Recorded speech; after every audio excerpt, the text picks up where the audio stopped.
There's still some chairs in the front of the room. Folks want to come to the front of the room, you're more than happy to stand in the back. Okay, Ms. Larson, who is my hearings manager, is Zooming online, and she is going to start the Zoom for us this afternoon. This is the Colorado Oil and Gas Conservation Commission. We are proud to be here.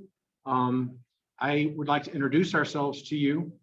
My name is Jeff Robbins. I'm the chair of the Colorado Oil and Gas Commission.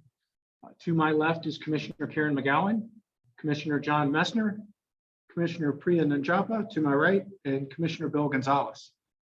We are on a West Slope tour. We're visiting facilities and learning from our staff about facilities on the West Slope. And we are holding several sessions in which we are going to listen to the public and engage with the public. And so we're very happy to have all of you here. If you want to come on in, we've still got some chairs in the front of the house. People want to come in. Yeah, you're welcome, and we're proud to be here. I think this may be the first time the Colorado Oil and Gas Commission has been able to visit Paonia and this special country here. I've got a few housekeeping measures before we get started. There is a sign-up sheet in the back of the room. If you have already signed up online to speak, you do not need to sign up again. If you did not sign up to speak beforehand and you desire to speak to us, sign up in the back of the room. This is an open meeting for us to hear from you. We ask that you be cordial and nice, and we look forward to hearing from you. We do not allow signs. Mister, put your sign down. Thank you. We also don't want to see clapping or yelling or anything. We want to be civil. We want to hear from you. We've taken a great effort to come here to hear from you, and we're excited about that. And we know there's a lot of different voices in the room, and we look forward to hearing from those voices. The commissioners are wearing masks because we feel that that's the most appropriate. I do not believe there's a mask mandate in this community, so everyone's up to their own in terms of whether they will wear masks or not. As I mentioned, we are here to hear from you. We will be hearing from, I think I've got 3 elected officials that have signed up, and we will hear from them first. As is customary, we allow elected officials a few extra minutes because they represent a broad scale. So they will have 5 minutes each to speak. And then for members of the community that have signed up and desire to speak, whether signed up online or here today, we will hear from you as well. Each member of the community will have 3 minutes to speak. I'll be running a timer on my iPhone, and when the 3 minutes is up, I'll just raise it up. And if you could then sort of sum up what you're speaking about, we would really appreciate it. There's a lot of folks here in the room, and we want to get through everybody, and we've got an hour and a half or 2 hours set aside for this. Again, as I mentioned, this is also being broadcast via Zoom. So anyone can go to our website at the Colorado Oil and Gas Conservation Commission and click on the Zoom link, and anybody across the state or the nation could be listening into this. And it also is, this is being recorded. So just know that. So with that, I don't have any additional introductory remarks from my fellow commissioners. Did I cover everything? Looks like everybody's nodding up and down, which is a yes. So with that, we will move to hearing from elected officials. First on the list is Mayor Mary Bachman. Mayor Bachman, look forward to hearing from you.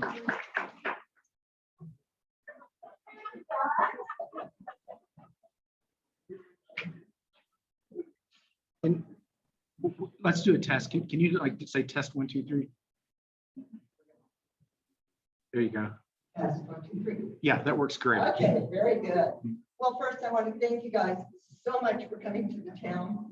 We have wanted to have you for a very long time, and having you show up is wonderful. So I have some prepared remarks. They're not going to be 5 minutes long, so more time for everybody else. The town of Paonia has historically been an agriculture and coal mining community. Most recently, due to the closure of 2 coal mines, its economy has transformed to one based on sustainable agriculture, tourism, creative arts, outdoor recreation, health, wellness, and renewable energy. The town is surrounded by federal lands, and its watershed originates on federal land. The surrounding public lands define the community's character and economy, including stunning landscape, unique biodiversity, recreation, hunting, fishing, livestock raising, timber harvesting, and it is a target for increased oil and gas extraction.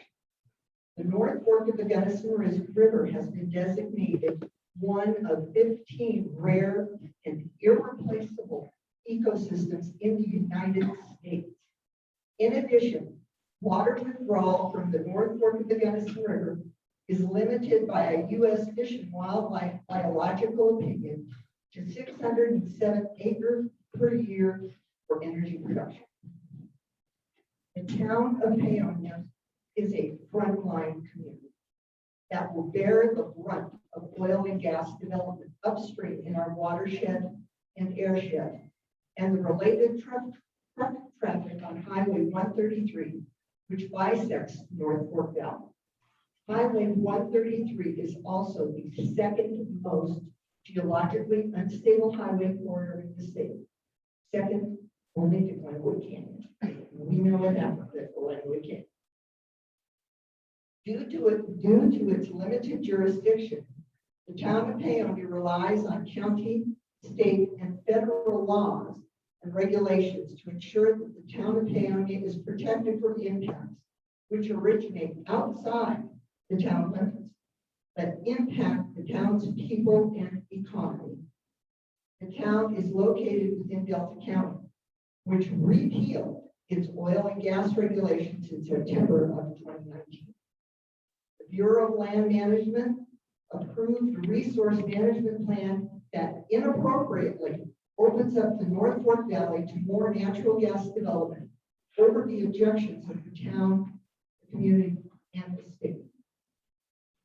For the above reasons, the town of Paonia has a vested interest in the implementation of Senate Bill 1981, as it was intended by the legislature to prioritize the protection of public health, safety, welfare, the environment, and wildlife. I beg you, please do not forget about us as you further your deliberations. Thank you very much. Thank you very much, Maria. And now we'll hear from Gunnison County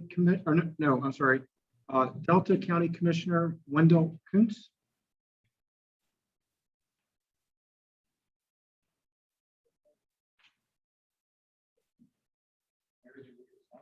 You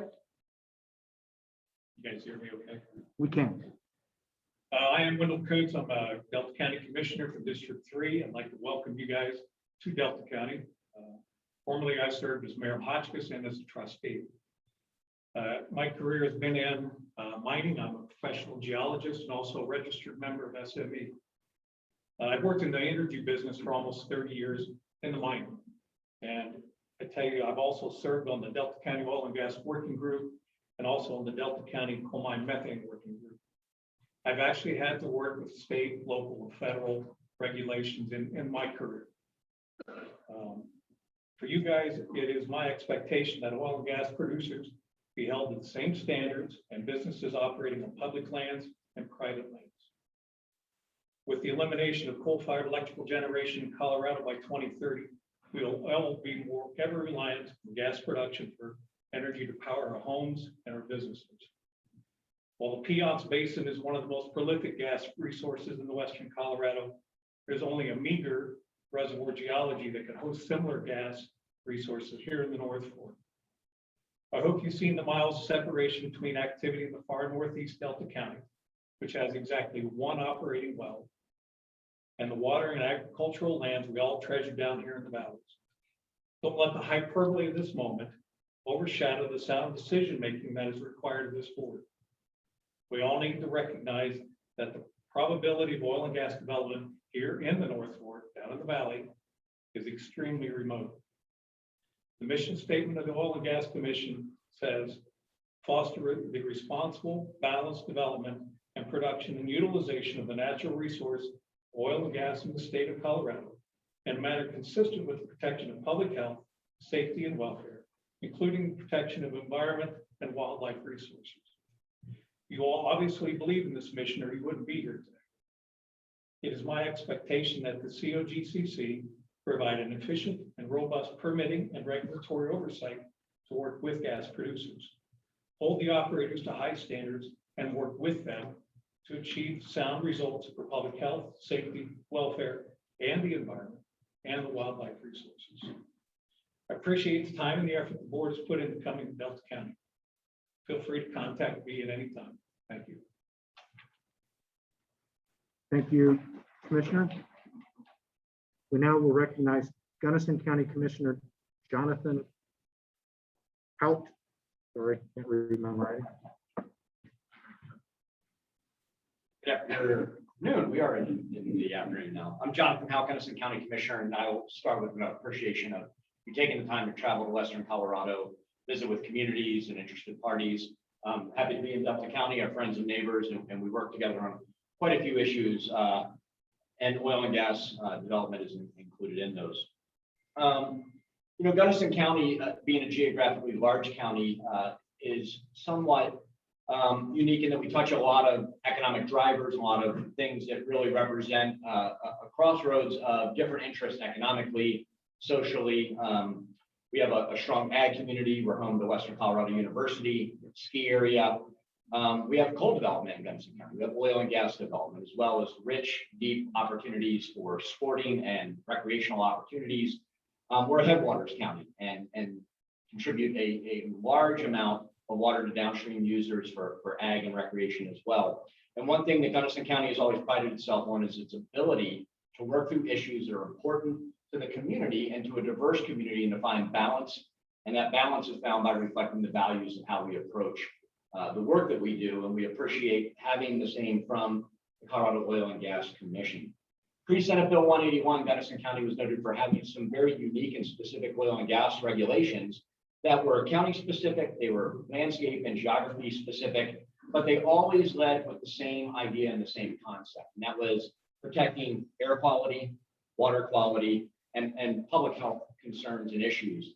And we really do appreciate that as you continue to move forward with your work and your mission, that those become the foundation of the work that you're doing as well. And we appreciate the attentiveness to which you've directed, that Senate Bill 181 has directed you in the work that you're doing. We have individually as a county and we at a statewide level really support thoughtful and balanced type of rules and regulations, again, to protect air quality, water quality, but also look out for wildlife and look out for the other interests within our communities that really help drive our economy. They also are the job base, but they're also an interesting opportunity in that when we have these different ideas and these different values across the landscape that make up our communities, that the work that you're doing and the work that we're doing and the work that we get to do together represents that compromise and that balance based in science, and it's based in metrics that can be measured and can be evaluated. And so with that, whether it's bonding requirements that are thoughtful and don't leave communities in the lurch and holding the bag when things need to be reclaimed or remediated, we appreciate that balance in there, but we also understand the importance of creating opportunity and hearing public input. And having you here today is representative of the idea that you get to hear from people in these communities. We appreciate our opportunity to email, to send correspondence, but to see you face to face, to have the opportunity here and understand that in Western Colorado, our communities are diverse and they're different, but we tend to coalesce around our values. And probably the biggest value that we all share in common is the power and the opportunity that these wild landscapes provide for us as communities. And so that balance between protection and opportunity is consistently on our mind, not just in issues around oil and gas, but in all our decision making. And we appreciate your diligence and your attention as you do your duty and job to the state of Colorado. We appreciate that you've been thoughtful in that same way. Thank you for your time and thank you for being here today. Thank you, Commissioner. Okay, we'll now turn to the list of folks that signed up online. I'm going to call out 3 names so that we can have 3 people ready to go And we'll go in that order. Each person will have 3 minutes to speak. Again, I'll be holding the timer. When I raise the timer, the time is up and we ask that you finish up.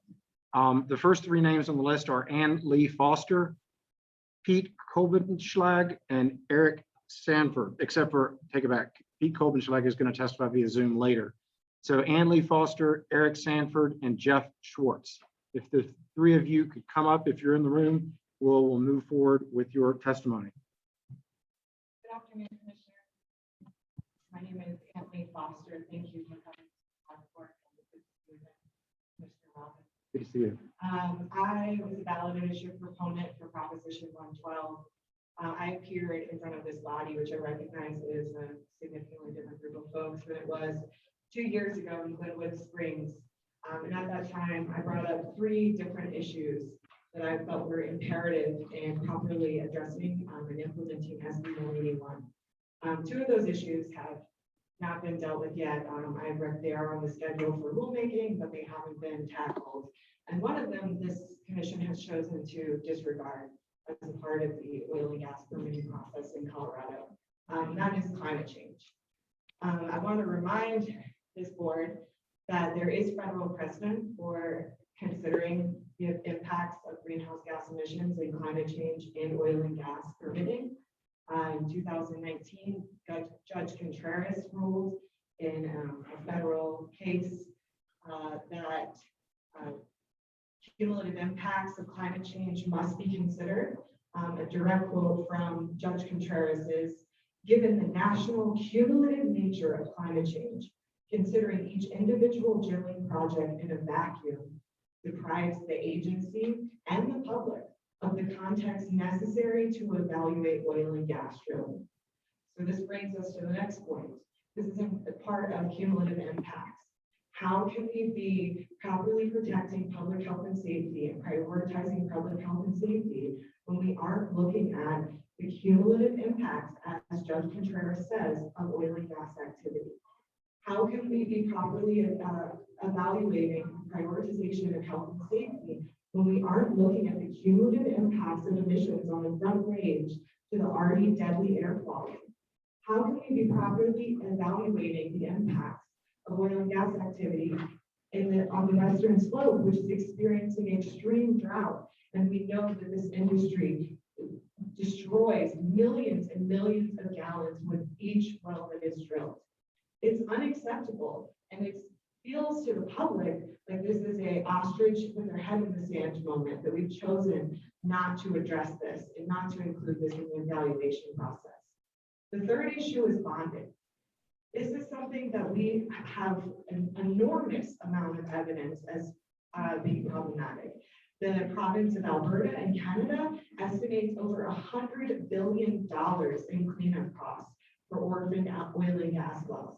A Pew Research article estimated that the average federal spending per well is $270,000.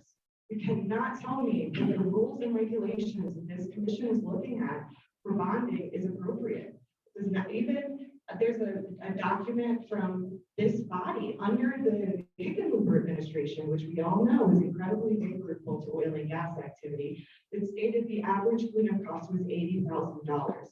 If we are going to be prioritizing public health, safety, and welfare, all of these issues must be taken into consideration. Thank you. Thank you, Ms. Foster.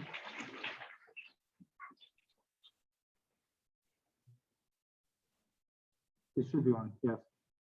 As you know, my name is Eric Sanford.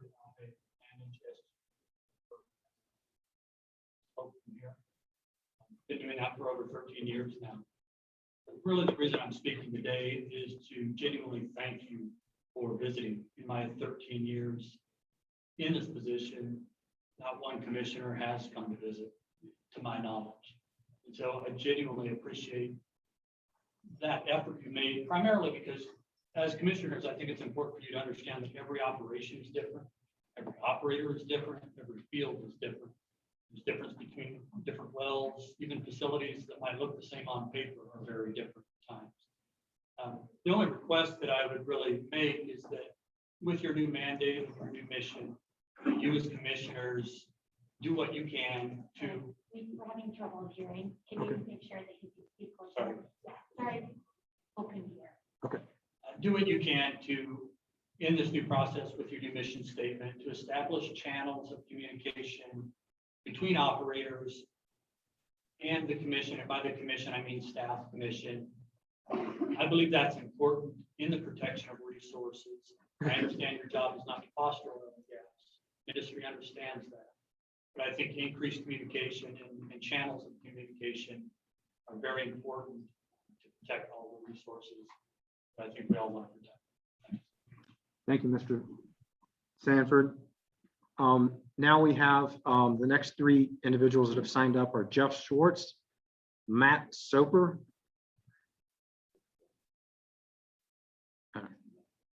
Yeah. Do I have the wrong list? No, this just says Paonia. Mariah Mellon, Melin. Nothing? Natasha. Okay, great. When he gets here, let me know, and then we'll bring him on board. Okay, do I have Mariah Mellon? Okay, and then Natasha Leisure, you're next. And then following that would be Christopher Biddle. Thank you all for being here. Thank you all for being here and showing up and giving your time for this beautiful valley and this beautiful community. I am going to talk a little bit about public health. I'm not an air or water expert, but I am a midwife and I do understand physiology and health. And so that's what I'm going to be speaking to here. Please bear with me. If I could invite all of you here and everybody here to raise your hand if you know anybody who is struggling with an autoimmune condition. What about cancer? Does anybody know anybody who is struggling with cancer? Yes, and COVID-19 and so many other conditions that affect our immune system. So what I want to talk a little bit about, I have 3 autoimmune conditions myself. That's what brought me to the North Fork Valley, was our food, the fresh air, the good water, and our food. And so my understanding of autoimmunity and other immune system compromise has to do with immune system overwhelm. And my concern with fracking is the chemicals that are included. Again, I'm not an expert in that field, but I do understand that when the body has toxins in the body, it gets confused and overwhelmed. And out of that overwhelm comes autoimmunity. Out of that overwhelm can grow cancer. These things are very serious conditions, and the body needs to have, how to eradicate as much of these toxins or decrease the exposure. And so I'm really, speaking to the health, somebody was just talking about our wild landscapes. I'm concerned about the human impacts of these toxins. I'm also concerned about these toxins and how they affect our wildlife.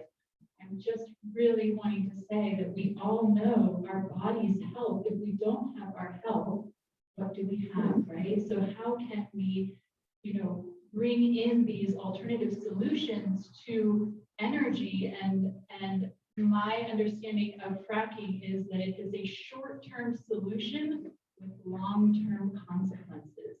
So please consider all of those that are sharing and how can we move closer into a sustainable future that supports the health of our communities and the future for generations to come.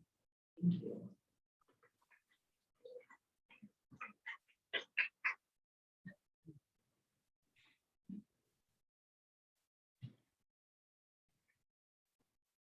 Good afternoon, commissioners. Good to see all of you. Natasha Leger, Executive Director, Citizens for a Healthy Community. Just working, can everybody Yeah, hear me? you kind of have to eat it to make it work. So get as close as you can to it. Safe after Mariah's.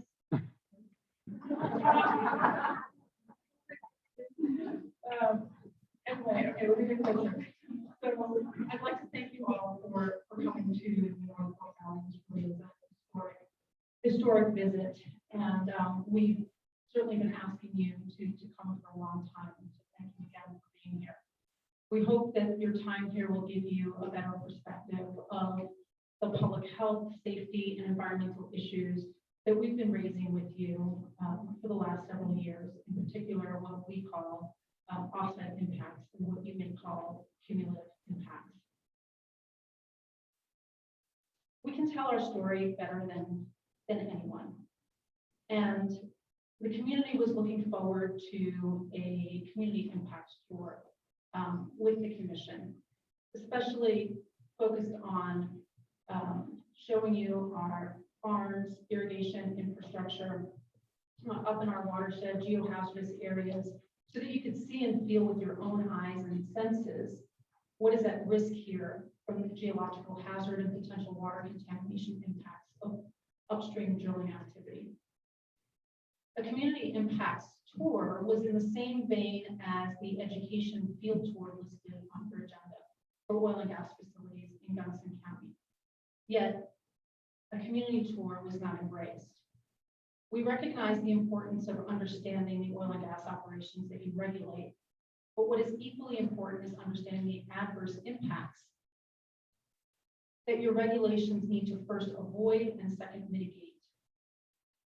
While we are pleased that you are here listening to the community today, it's important to note that your time spent in the North Fork Valley was not equally balanced between understanding community impacts and oil and gas impacts. We would like to see this change in the future.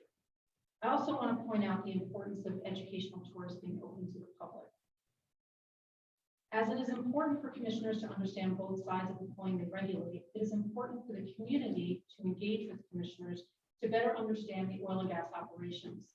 And they would also benefit from an attending an education tour for commissioners. Likewise, it's important for operators to better understand their offsite impacts and will benefit from attending a community education tour.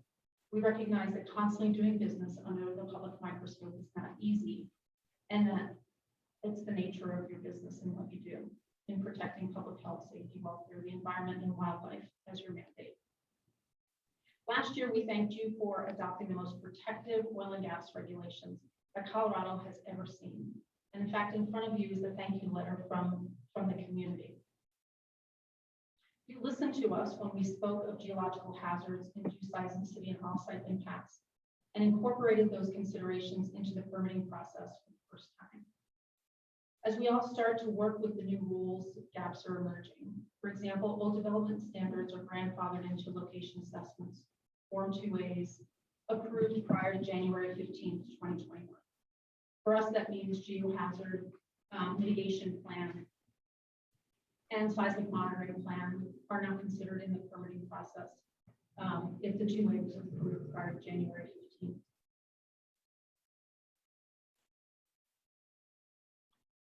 I wanted to bring up, I know I'm out of time, but I just wanted to bring up again the issue of climate change, because the Gunnison Basin has warmed 2.1 degrees Celsius, and we're experiencing that every single day. We have a negative feedback loop that has been created between local warming, dry soils, more warming, and aridification. We are out of time. We really need the commission to exercise its denial authority and integrate denial criteria into the rules. Thank you for coming. We invite you to come back in the spring and the summer when everything's in bloom so that you can meaningfully engage with the community. Thank you again for coming. Thank you. And I want to remind folks that I know I see a lot of you have comments written up. We definitely like to take written comments. So and I know you only have 3 minutes, and we apologize for the time, but there's a whole lot more of you signed up than signed up online, and I want to get through everybody. So if you don't get through your comments, you can sum up and you can actually put your written comments right here, or you can email them to me, and we'll make sure that they get to all commissioners. Okay, with that, we now will turn Christopher Biddle was signed up next, followed by Jenny Bryson, and then Bob Panetta, and then Ben Katz. Any of those names ring a bell? Anybody? Anybody? Are you one of the names? Yes. Come on up. And folks, I'm taking note of people that I've called on that have not been here. And at the end, I'll go back and run back through and see if I missed anybody. Does that make sense? Okay, so who are you? My name is Ben Katz. Okay, Mr. Katz, look forward to hearing from you. Good afternoon, Chairman Robbins and the rest of the commission. I appreciate you being here today, and thank you. My name is Ben Katz. I'm the Public Lands Program Director for the Western Slope Conservation Center. The Western Slope Conservation Center, or WSCC, is a 43-year-old grassroots organization based in Western Colorado. WSCC began in 1977 when neighbors joined to stop coal mines from dumping tailings near the North Fork of the Gunnison River. Over the years, our work has broadened to meet the varied needs of our rural communities, but our programs remain centered on public lands advocacy, watershed stewardship, and community engagement. We envision landscapes defined by resilient ecological systems where water management, agricultural practices, and recreation opportunities allow people and the environment to flourish. The majority of the lands here in the North Fork Valley are public lands. Our community is dependent on the health and vitality of our public lands to thrive. Our water flows from national forest lands down through streams and ditches and onto our farms, ranches, and vineyards, and into our faucets.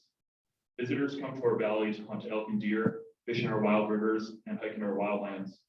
As a community, we need to ensure that our public lands and reputation are protected in order to succeed into the future. We appreciate the strength of the 1200 series rules in which the commission adopted last year and the concern the commission has when dealing with impacts of oil and gas, wildlife, and water resources. We appreciate the additional protections the new rules have for mule deer and elk, gold medal waters, and cutthroat trout, all which will have an impact on us in the North Fork Valley. We ask that gold medal waters, cutthroat trout habitat, and native species conservation waters be included as high priority habitat, and setback buffers be increased to a quarter mile as opposed to 500 feet, in which the current rules allow.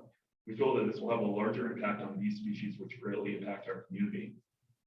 We also understand the commission's undertaking the financial assurances portion of the rulemaking at this time. Seeing as the majority of oil and gas wells in the North Fork occur on public land, we find it imperative that state bonding rules should also apply on federally owned land. These bonds should be set at the difference between the bond posted with the Bureau of Land Management and the full price of plugging and reclaiming the well. Additionally, the bonds should be required for every individual well, every individual new and transferred well, and should be set at the full price of plugging and reclaiming the well, so that taxpayers are ultimately stuck with a bill in the event operators are unable to pay at the end. In conclusion, we appreciate your commitment to protecting the health, safety, and welfare of the public and working with oil and gas resources, and ask that you continue to do so. Our community has built a reputation as being a place where clean organic food is produced, and where people can come from all over to drink incredible wine and observe our views. Our watershed must be protected from impacts that oil and gas may bring in order for our community to remain healthy and resilient in the future.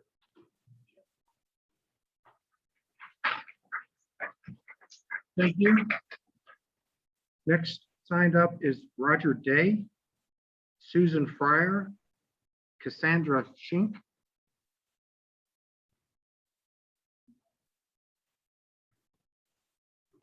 followed by Michael Ludlow and Robin Smith.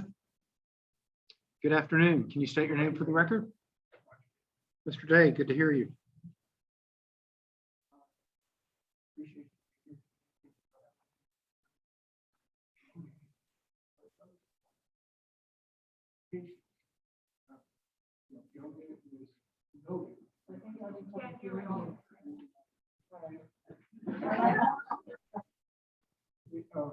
Junior and Glenwood Springs are known for anti-development activities.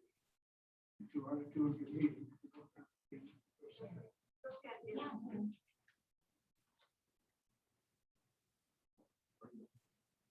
In addition to the choice of the community, the choice of the time of the day discourages comments from the families in the area that are dependent on the energy development in the area. And it's not just the families employed, it's also families that just live here. That, they have a need for affordable energy. And listening to the families, at meetings in the evening, be more and more inclusive, and to voice their opinion.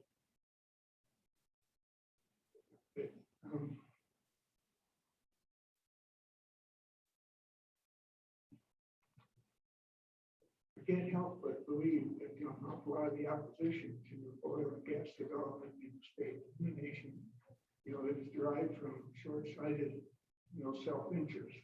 And it's what people choose to believe rather than what they really study and understand.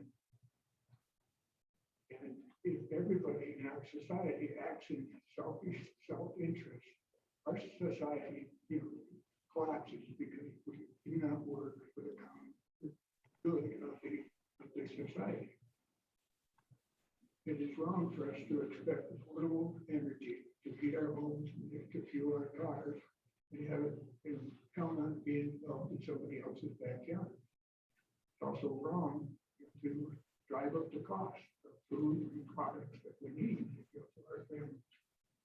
And next 2 months, energy prices have doubled worldwide. Fertilizer prices, energy prices, food, farmers' costs, everything, in our society, is based on affordable energy.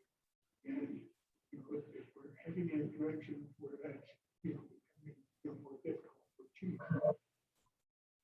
Another problem was, with overregulation and driving up the cost of energy is driving jobs, to overseas. We need employment here in the United States to be a healthy society. Look around this room. Everything that you see in this room, has been extracted from the earth. That includes your clothes, your food, it's extraction. It's the foundation of our society.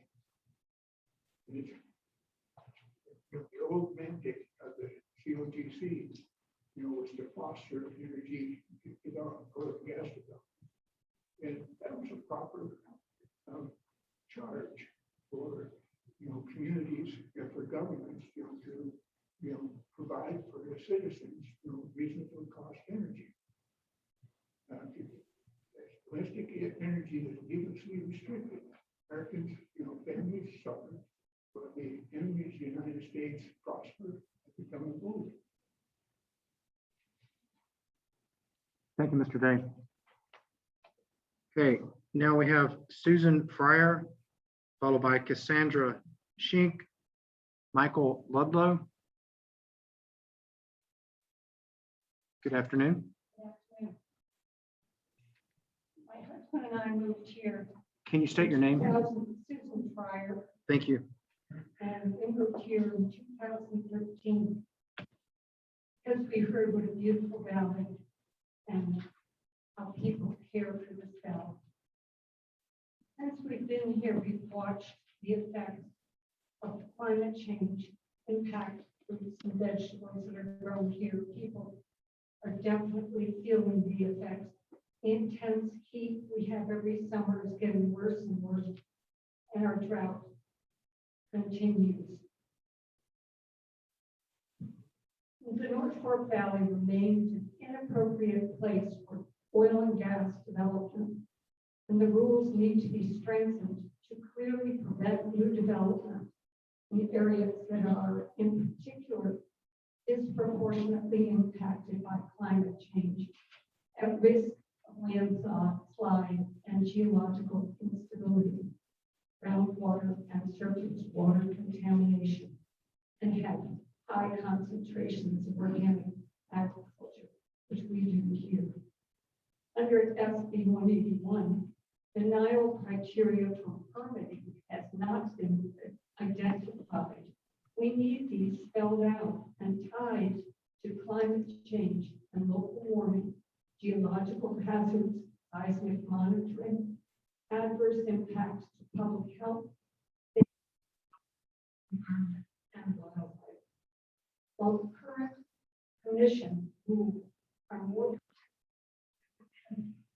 in the past, we have yet to see the commission exercise its authority to deny a permit, and the draft financial assurance rules released on October 8th, 2021, do little to ensure that taxpayers do not absorb the costs of off-site impacts of oil and gas operations.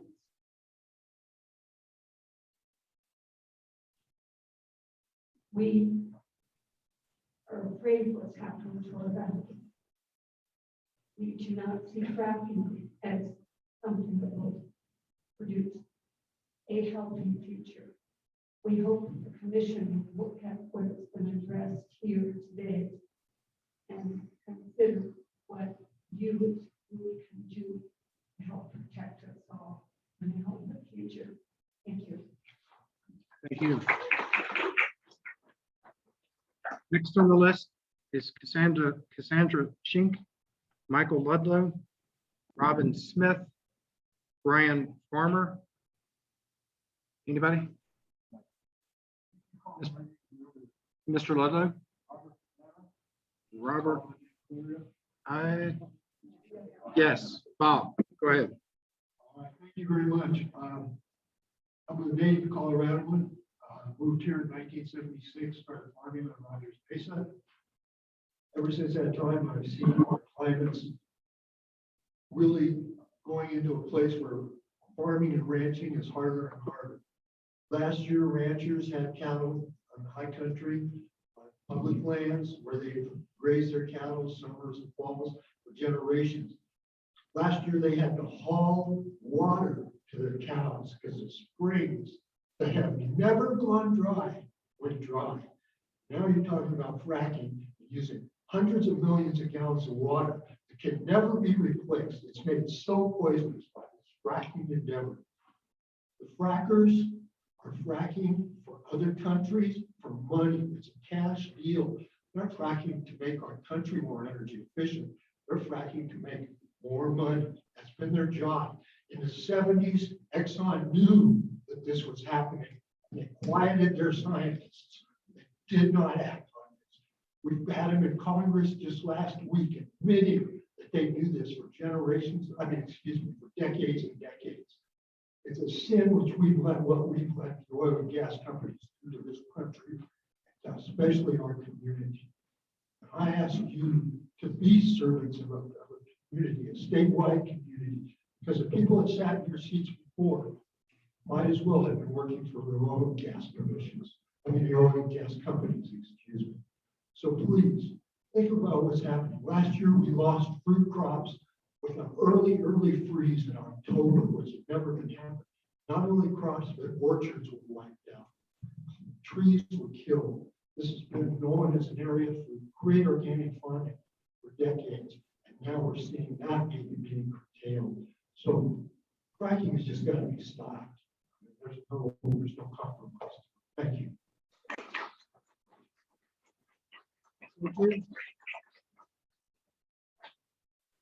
Michael Ludlow? Yes, I'm Michael. Thank you for taking the time. for this public input. Colorado, as well as the U.S., is clean, reliable, and affordable energy. Companies have proven in Colorado and throughout the U.S. that this can be done safely and in environmental compliance that saves the environment. The price of natural gas has doubled in the last 12 months, and this is strictly a result of supply and demand. The cost increase will have a detrimental effect on both residential and commercial users. In response to the increase in natural gas, the generation of electricity from coal has increased 22% this year over last year. That's the first time that an increase year over year has happened since 2014. I urge the Colorado Oil and Gas Commission to continue the development of Colorado resources while regulating the development with some of the strictest laws in the nation. Too many people forget that everything that we have comes from the earth. We either grow it or extract it. We can't stop doing either, but we have to continue getting better and better at what we do and continue living and improving our life structure. Thank you. Thank you, Mr. Ludlow. Robin Smith, Brian Farmer, Mark Walter Meyer. Hello. Hello, Which one are you? I'm Robin Smith. Nice to meet you. Nice to meet you. I live here in the North Fork Valley, and I'd like to speak to you today about two issues. The first is financial assurance. The purpose of financial assurance, as you know, is to protect taxpayers from incurring the cost of plugging a well and restoring the landscape should the operator declare bankruptcy and be unable to meet his financial obligations. Studies have shown that the cost of plugging a well are between $78,000 to $140,000 per well. So common sense tells us that the minimum amount of money that should be set aside for financial assurance should be $78,000 per well. Instead, COGCC regulations require $10,000 in financial assurance for a single well and $60,000 for blanket coverage for less than 100 wells. In the North Fork Valley's watershed, there are currently 134 active and inactive wells. For simplicity, let's assume that half of these wells, or 67 of them, are owned by one company. That would allow the operator to pay $60,000 for financial assurance, or $895 per well. That's $77,000 less than the minimum amount it takes to plug a well. If this company declares bankruptcy and walks away from the financial obligations, the cost of plugging the 67 wells would be $5.2 million. Who will pay the remaining $5.1 million to clean up the company's mess? The people in this room, the taxpayers. I'm asking you to increase financial assurance to at least $78,000 per well for every single well, regardless of the number of wells the operator has drilled. The last thing I want to say about financial assurance is that the COGCC should require the same level of funding for wells on public lands. Relying on BLM's inadequate financial assurance to protect Colorado taxpayers is a recipe for disaster. The second issue I'd like to raise is the failure of the COGCC to address climate change. Temperatures in the North Fork Valley have increased by nearly 4 degrees Fahrenheit in the past century as a result of our reliance on fossil fuels. Drought has often accompanied this warming trend, with Delta County experiencing lower levels of precipitation for the past 20 years. Drought has been especially difficult for our agricultural community. Because of low flow water in the Minnesota Canal, I was able to irrigate just 4 of my 10 acres the past 10 years. This past summer, our irrigation water ran out on July 10th. In 2020, our irrigation water quit running on June 28th. Almost there. In other words, I was able to irrigate just 40% of my land through only June 28th. And as a result, we had to remove half of our fruit trees from our orchard due to drought damage. Because of the failure of COGC to adequately consider cumulative impacts of the 121,000 wells that have been drilled in Colorado since 1998, I had to spend more than $10,000 this year to install a cooling system in our house because rising temperatures have made our home unbearably hot the last couple of summers. So in conclusion, we've heard regulatory agencies say countless times that any specific well they permit will have a negligible impact on global temperatures. This excuse allows COGCC to destroy the planet by a death of 1,000 cuts, or in this case, 121,000 gas wells, each of which may appear to be insignificant in itself, but in some add up to a devastating blow to the planet and the health, safety, and welfare of the citizens of Colorado. Thank you.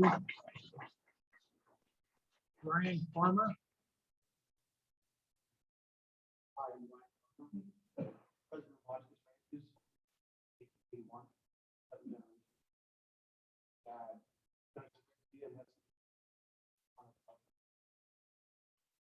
With 50 to 100 wells, they've always done a great job.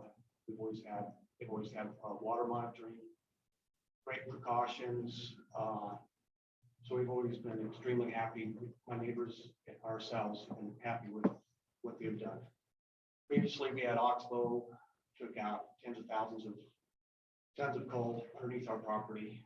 We didn't have the same as with Gunnison Energy and S&G. We don't have mineral rights. Same with Oxbow. We didn't have the mineral rights either, but they made sure that they took care of us and our property and the environment, including we have a hunting business too, and there has been basically zero negative impact on our ranch. Thank you. Mark Walter Meyer. And then Melissa Young and Bruce Woodside are next. Just set it right there. Thanks.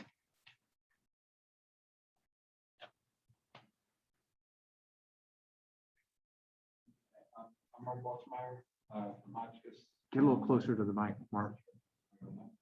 I'm Mark Waltmeyer from Hotchkiss, and I run the Silica Farm, and I'm a board member of the Valley Organic Growers Association.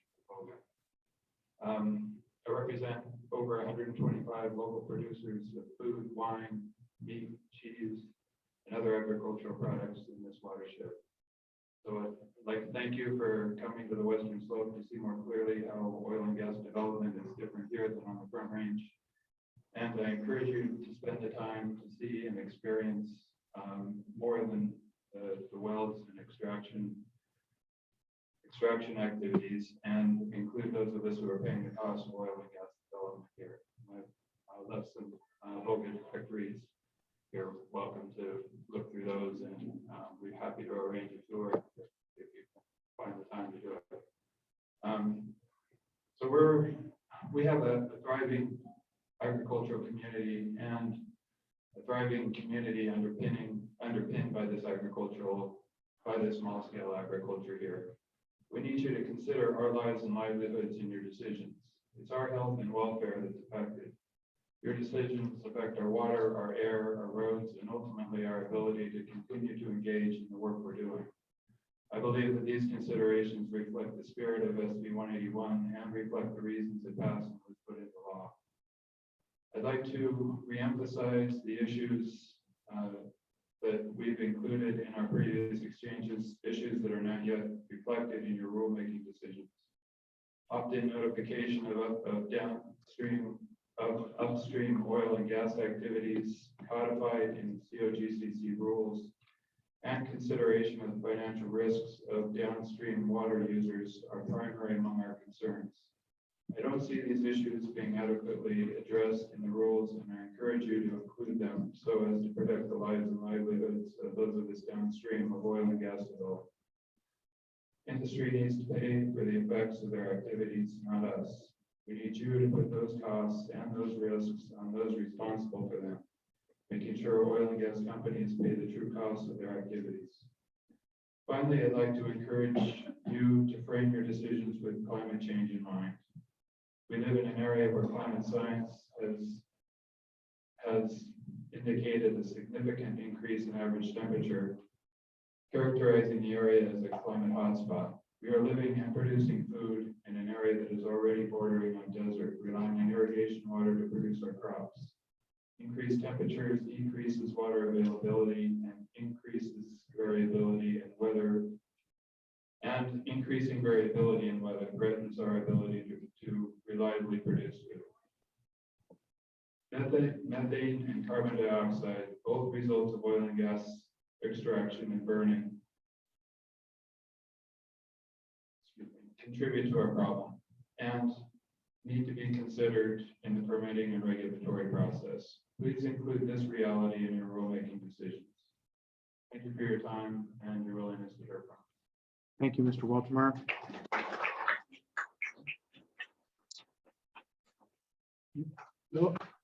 Millicent Young.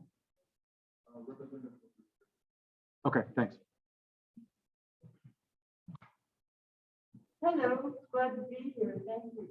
I've lived here most of my life. My name is Millicent Young. I've seen a whole lot of changes in the climate. I won't go into that just now, but it's not just fossil fuels that are causing the fragmentation of our ecosystem, the use and extraction of fossil fuels, but it is the worst and most expendable. missing this opportunity to change would mean that we too could find ourselves suffering and being from pollutants and thirst, while pleading, dear God, just give us some drinking water.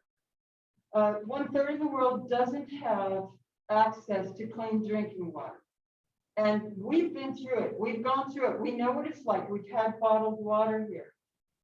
We don't want that. Everybody here, we sit pretty. We've got it pretty good here. That isn't necessarily going to be the rule. Things change. And, there's what we do here affects people all over the world. People are walking 5 miles to get their water, and it might not be there when you get there. As you've heard, more than 2% raise in the Celsius in the global temperature. That's 3.6 Fahrenheit in eastern Utah and western Colorado, according to the Washington Post. And that's double the global average. Why here? Why now? Maybe because we're going to defend it and show the way, I hope. We have the same values. I know that. I know we all want everybody to be prosperous, to be healthy.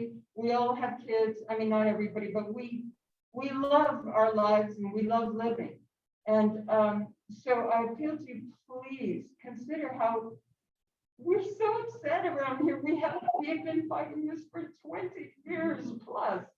Please get old. I don't really have to have notes because I can go through the list. I've written so many letters. All the people, fracking communities, people are on drugs.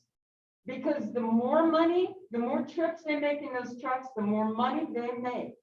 Everybody's getting their little corner of the pie. So, there's traffic, hard roads, the CDOT came here and said, no, these heavy trucks are going to destabilize the sides of our roads. And it's already a narrow road. In case you hadn't noticed, and there's rocks coming down, and there's people who have been up too long, and they're trying to drive that. So 200 billion gallons of water poisoned by the frackers. I did the math, 53,000 wells times 2 to 5 million gallons each in Colorado. That's our particular situation. But each well is fracked more than once, many times sometimes. And now Robin tells me it's actually 121 wells drilled in Colorado. So that would be 400 billion gallons of Colorado water. I've lived here all my life. I won't put up with it. We need our water.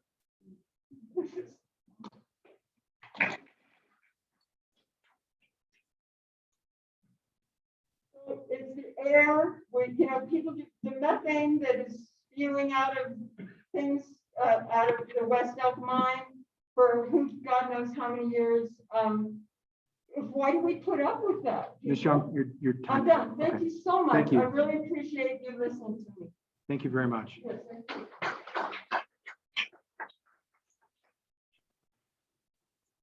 Representative Soper, I believe, has joined us.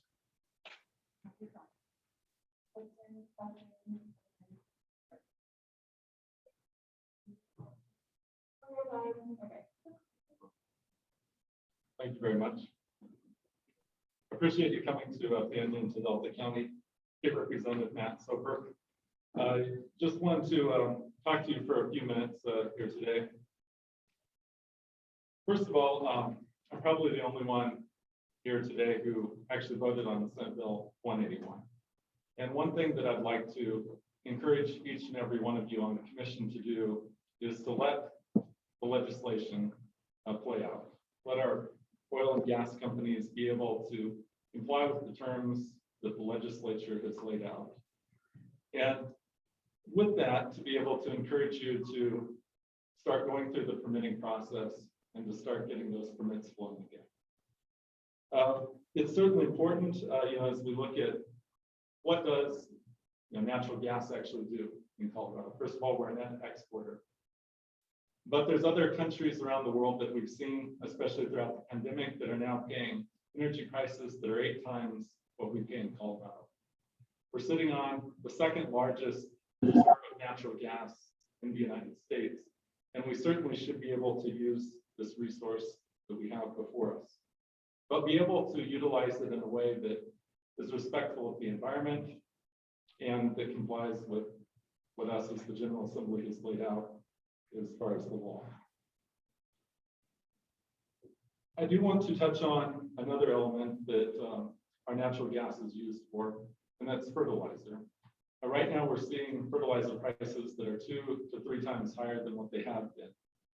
And that is certainly concerning as we're talking food security or food insecurity, because being able to utilize the products or byproducts that come from our natural gas is very important. The other thing that's of concern to me is the increasing energy prices that Coloradans are having to pay or likely having to pay, and the ability to ensure that we continue to at least keep our energy prices somewhat reasonable. Because I worry about some of the folks that I've met throughout my district, the ones who definitely are struggling to make ends meet. And to me, it seems pretty heartless to allow them to go through a cold winter and not, be able to afford what it costs to heat their home. So that's why I came here today. I know I made a wild dash. I had meetings this morning in Grand Junction up here to Paonia. I was following the speed limit. I do want you to know that. But just to encourage you to allow the permitting process to get flowing again, because I believe you have a very important job before you. Rep Supper, I'm sorry, I don't know this, but what is your district? Oh, so it's House District 54. And geographically, what are we talking about? So, so it's Giant Donut. It's all of Mesa County except the city of Grand Junction, and then Western Delta County. Very good. So you're not technically in my district here, but I do represent all of Delta County on the hospital board. So I'm one of the few elected officials to hold 2 titles. Great. Thank you for coming down. Thank you very much for being here. Okay, Bruce Woodside, followed by Bo something. Bo Flowers. You were good. We can hear you. I live here in outside Fort Mesa, and I love living in this valley.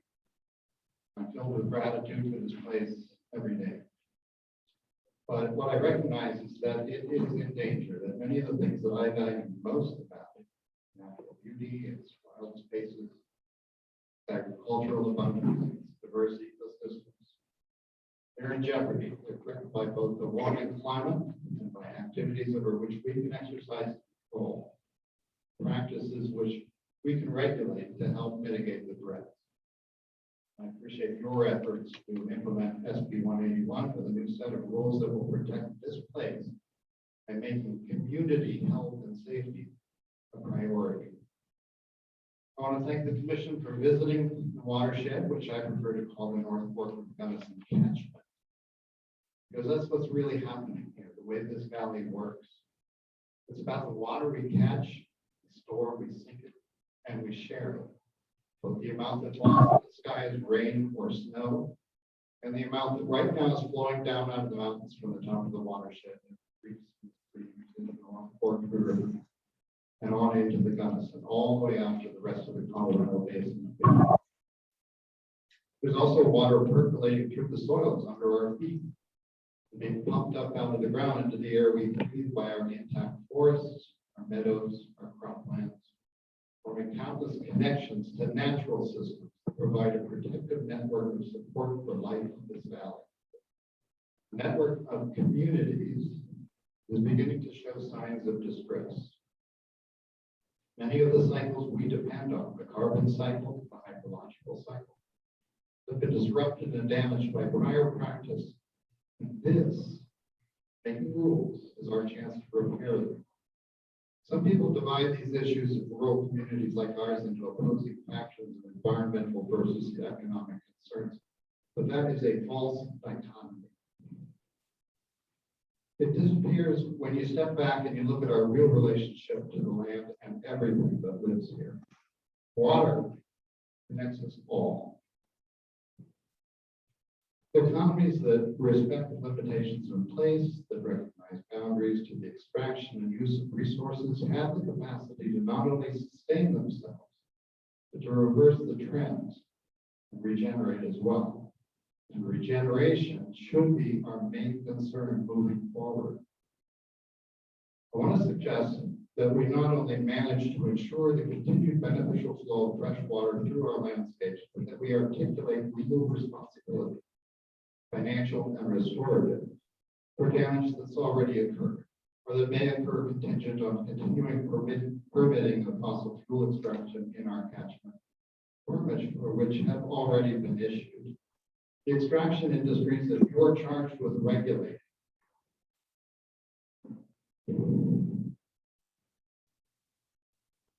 Sorry, I've lost my place here. Extraction industries that you are charged with regulating have, according to recent reports, the ability to walk away from their drilling sites and assets and leave taxpayers putting the bill for cleanup. That can't be allowed to happen. You have the power to do something about it by spelling out rules for denying those permits, as well as requiring bonding to accomplish the goal of regeneration. For the communities, the climate of this valley and the state, for present and future generations. Thank you.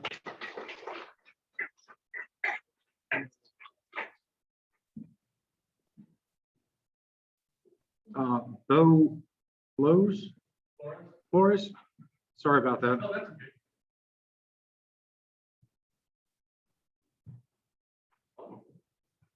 You guys hear me?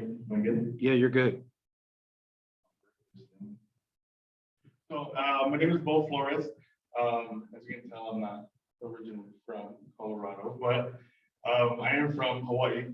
But I moved to Colorado in 2011, so I've been here for about 10 years now. And I ended up falling in love with it. I'm a Coloradan. It felt pretty bad tearing up my Hawaii ID, but one thing that I've kind of learned in this whole process of me moving to Colorado, and now I consider home, is so when I attended, I went to school in Grand Junction, Colorado Mesa University, and I actually became the first Hawaii student to be the student body president elected. And so with that, I learned so much, so many things in the community that I got to help with up at Craig, all the way down to Gunnison. Like, we just worked so well together, and I never learned. And that's one thing that I'm not an expert in, and I don't think a bunch of us here are not experts in these fields, but a big thing that I've kind of understood and learned is how important oil and gas is. And I know we have, coming from a university, I've definitely seen the other argument 100%, which allows me to listen to both sides. And as I listen to both, I think someone brought it up, oil and gas, actually, there's a lot that oil and gas does for us that we don't really understand or even know. And I think from what I'm hearing from other communities when I work up there in Craig, Meeker, and all that kind of stuff, is that the commission here is, I guess someone mentioned communication was something that I also heard that as well, is that communication with the commission with these industries can be better. I know it feels the mission statement moved from promoting oil and gas to regulating and all that kind of stuff. And I know that it causes a little confusion for some of those people, and they express that they just want to be recognized. The bill that was passed, it allows them to do in terms and limits, but I say we allow them to go in those limits and learn from them, and then we go from there. I think the best argument the answer to an argument that I understand is to actually learn from something. And if we allow oil and gas to continue in the responsible development, then I think overall it would benefit both sides in the end.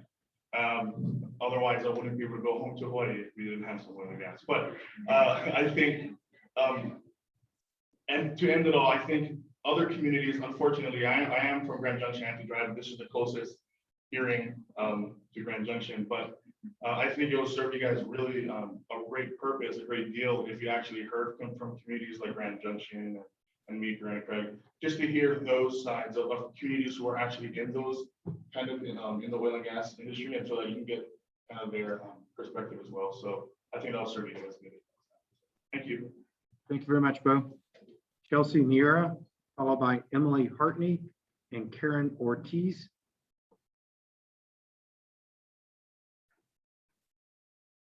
Good afternoon, Commissioners. I'm Chelsea Mira, Executive Director for West Slope Colorado Oil and Gas Association. I'm probably one of the rare West Slope natives or Colorado natives in our state now.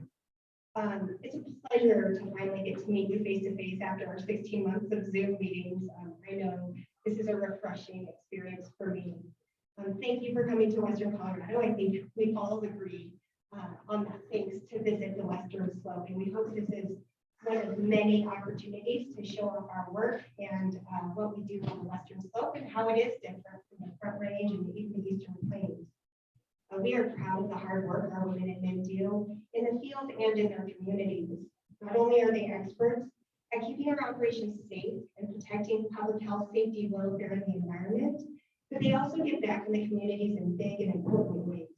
I'm not highlighted yet to you all our philanthropic activities of our operators and employees over the last 18 or so months. And I think it's important that I take the opportunity to do that.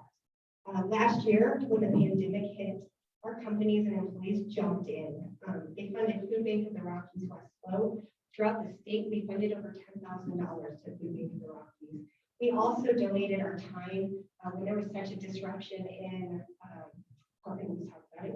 in supply chain. They were short on drivers. So we had employees jump in to drive that food to locations where it was needed. We funded a reverse call software for residents to find resources when it was so confusing, and have a one-stop shop to find resources over here in West Slope. We were significantly involved in the Laurel House, offering Christmas Eve dinner and providing donations and supplies for a home that provides housing and care for some of our most vulnerable youth in our community. We do community cleanup efforts throughout the Western Slope. We just had one last 2 Wednesdays ago in Colburn, and are able to pick up trash off the shoulders of the road, collect trash from residents, free of cost to them. Often there's old appliances out on land that is very expensive to get rid of, and we're really happy to participate in the community in that way. And we have constant donations to 4-H FFA. And just late September, we were able to award $50,000 in scholarships to students attending Colorado Mesa University. That's a key pillar of our organization. So it's just something that I don't think we've had the opportunity to talk to you about beyond our day-to-day operations. In order to keep these very important and worthwhile projects a part of our commitment to our communities, we need a streamlined and consistent permitting process to support reasonable and consistent development. Certainty and permits are the lifeblood of our industry. We strongly encourage the continued work between COGCC staff and our operator staff to stabilize the process from the new emission change rules, and I think we're working to that. I know I will be speaking to you tomorrow, so I'll have a few more comments, and thank you again for your time and your effort to come over. I know it's hard sometimes to get off that range. We appreciate you. Thank you. Thank you. Karen Ortiz. Okay, I'm not seeing Ms. Ortiz. Hearings Manager Larson, are you with us? I am, yes. Can you hear me? Hearings Manager Larson.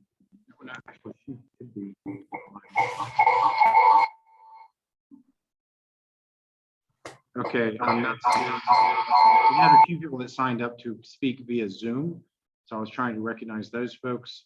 But I do have a handy dandy list of other folks that have signed up that are in the room. So we will go to that, and then we will try to bring in the Zoom people in just a bit. So folks that have signed up today that did not sign up ahead of time, and this is a little different than normal. Normally, we only allow public comment if you signed up online ahead of time. But we wanted to take advantage of the fact that we're here, take advantage of the fact that you just took time out of your day to come speak to us. So we're happy to hear from the rest of these folks that have signed up. I will start with Callie Rose Ostrander. Next will be Emily Wassel.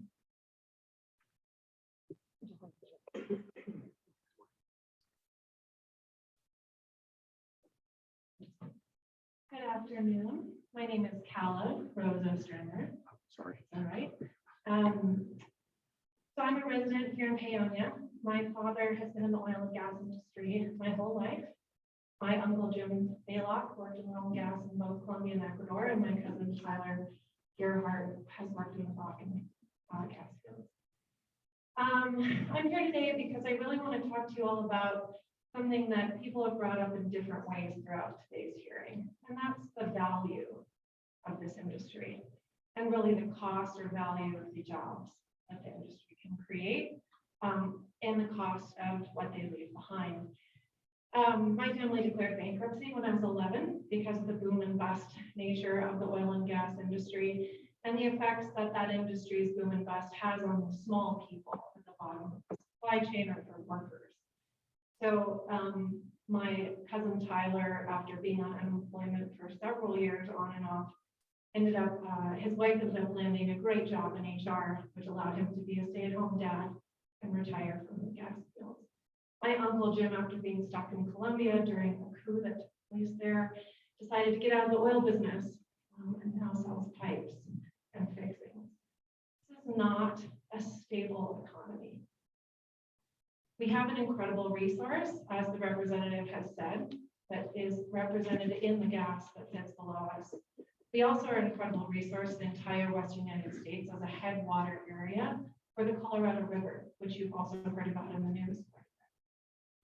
I really, really am urging you to think about what the true value is and how we can gain that value without causing more cost, both to the people and the place here. Something that I heard that I really appreciated was the cost of plugging one of those wells. I think including true cost accounting and requiring companies to pay those costs and make those who are damaged by this industry whole should be a minimum, should be a starting place. There are climate considerations, and while the commission does not consider them in your current rulemaking process, we all have to consider them in our daily lives. So when we hear about jobs, what I hear is a job that lasts on average 5 years. What I hear about a job is a job that maybe pays between $18 to $20 an hour. It's not necessarily stable, or $50,000 in the salary. I want you to all to think about how we manage this resource in a way that creates value for our state and for the people who work in it and for the people who have to work around it. So while I understand this from a perspective of resource management, I also understand this as a family member of someone who's worked in oil and gas his whole life. This is a boom and bust economy. It usually leaves places busted. I'd like you to think about how we could do that differently in Colorado. And I'd also like you to think about what the gentleman said earlier, the commissioner from Delta.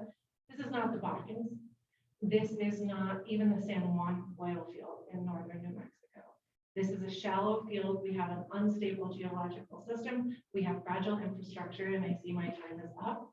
Please consider the true cost and value of any drilling or any other economic development you plan to take place here and in other parts of the state. Thank you. Hearings Manager Larson. Please enter the room.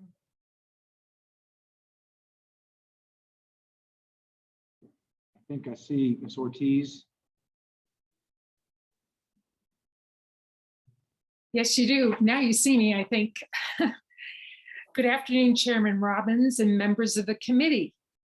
Thanks for visiting our watershed and for the opportunity to speak on behalf of wildlife in your rulemaking process. Ms. Yes. Ortiz, if you could start Pardon me. over. I'm sorry. Sure. If you could start over with this, the first part of your statement. Okay, certainly happy to do it. My name is, good afternoon, Chairman Robbins and members of the committee. Thanks for visiting our watershed and the opportunity to speak on behalf of wildlife in your rulemaking process. My name is Karen Ortiz. I've been in the North Fork Valley since 1982. My husband and I live on 20 acres above the town of Hotchkiss. We have a big game migration corridor adjacent to our property. I'm speaking as chair of the board of directors of the Western Slope Conservation Center and on behalf of our 600+ membership. Our mission is to protect and enhance the lands, air, water, and wildlife of the Lower Gunnison watershed, my home. I've commented on the 1986 roadless rule, engaged in development of the North Fork alternative to oil and gas development through the BLM's RMP process, and most recently participated on the Delta County Oil and Gas Task Force that was convened as a part of the county's master planning process. WSCC and its membership want to thank you for voting unanimously to adopt the 1200 series wildlife rules that went into effect January 15th. The 1200 series substantially improves protections for wildlife and their habitat. It's important that there be consistency between federal and state regulations. Under the 1200 series, when Colorado Parks and Wildlife recommends greater protections and setbacks than the Bureau of Land Management, we ask the commission to decide to honor the stronger protections where there is a disagreement. That said, the Muddy River country on Forest Service lands is an important wildlife habitat, conservation area, and roadless area in our watershed that includes the Clear Fork, Huntsman's Ridge, and Turner Creek.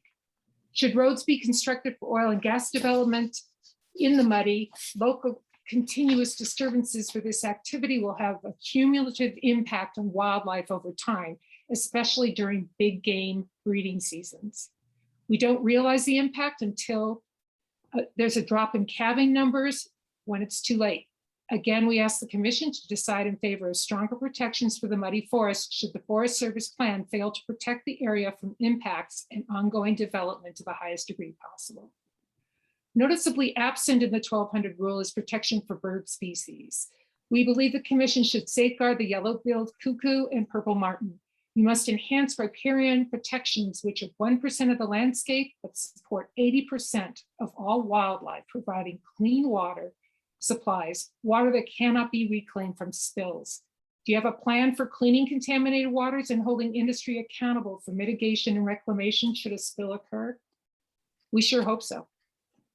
Waivers to setback requirements around riparian areas are inappropriate. Setbacks preserve critical streamside habitat and are beneficial to river and stream beds, riparian flora, fisheries, and downstream users. In closing, the commission must implement significant protections for wildlife, their habitats, and the purity of water they and all of us depend on.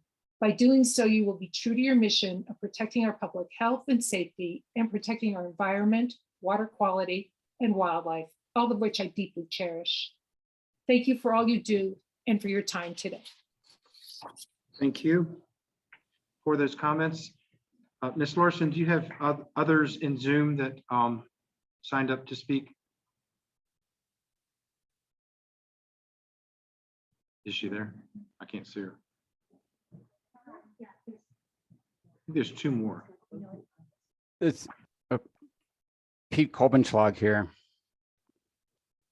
Go ahead, Pete. Thank you. Hi, thanks commissioners for showing up in Delta County. We do very much appreciate it and taking public comment. My name is Pete Kolbenschlag. I have a long history working on this issue in Western Colorado. I have a history with these operators as well. One of them took offense at a previous factual statement I made and dragged me through court for 2.5 years. I won that, and I'm still speaking. I think it is unfortunate that the public was not allowed to go on the site visit today. This is a public agency. It's the project that relies heavily on public lands, and in this case, a federal mineral lease, public roadways, scarce public resources like water. So I speak with that perspective today, but also as the director of the Colorado Farm and Food Alliance. One space we work in is just transition, and that's kind of helping to solve how rural communities that have been dependent on fossil fuels can move forward into a future that must be rid of them. We have been involved in public lands and oil and gas issues as well since our inception in 2015, because we recognize that thriving farms and quality food depend on healthy lands and clean water. We rely on the water that flows down from the forest, and we're concerned about contamination and industrial accidents in our water supply areas. We worry about heavy industrial traffic on an already deadly and crumbling highway. We worry about impacts to the economy we are developing here, And we worry about the climate emergency slamming down on us right now that says we must stop burning fossil fuels. In the Gunnison Basin, key climate indicators are flashing code red. We must act now with utmost urgency to address this emergency, to prepare for what is coming and to avert even worse consequences. Blue Mesa Reservoir is under 30% capacity. Wildfires are burning earlier and later and at greater intensity, even as extreme rain events dump historic amounts of precipitation, sometimes right atop these very denuded mountainsides. The International Energy Agency has recently stated that no new fossil fuel developments are compatible with limiting global heating to under 1.5 degrees Celsius. Another 2021 international report notes that we are now on a path to almost certainly reaching 1.5 degrees of warming, but if we act now, we can stave off even more horrendous consequences by keeping it to that threshold. Additional oil and gas permitting that fails to fully consider the climate crisis is simply reckless. Indeed, there are few other issues of greater importance to a body tasked with regulating oil and gas to protect the health and safety of the public and the environment than is climate change. And if ensuring a just transition to achieving climate goals is truly a priority of the state of Colorado, then this commission should be planning for how to end this activity by the next decade, not continue to permit it to run on indefinitely. Recently, the publishers of over 200 leading health journals from around the world issued a statement in which they declared that the climate crisis is the #1 public health threat facing humanity. This was during the time of COVID. I've already touched on water, but wildlife too suffers from climate change, and the related biodiversity crisis also poses extreme risks to the health of the environment and to all of us. Prioritizing public health and safety in the environment means acting on climate change. It means protecting wildlife, species diversity, and important habitat lands. And it means safeguarding our vital threatened water supplies. Oil and gas development is incompatible with these things here in the North Fork and increasingly anywhere. Thank you for your time. Thank you. Ms. Larson, do we have anyone else signed up on Zoom for public testimony?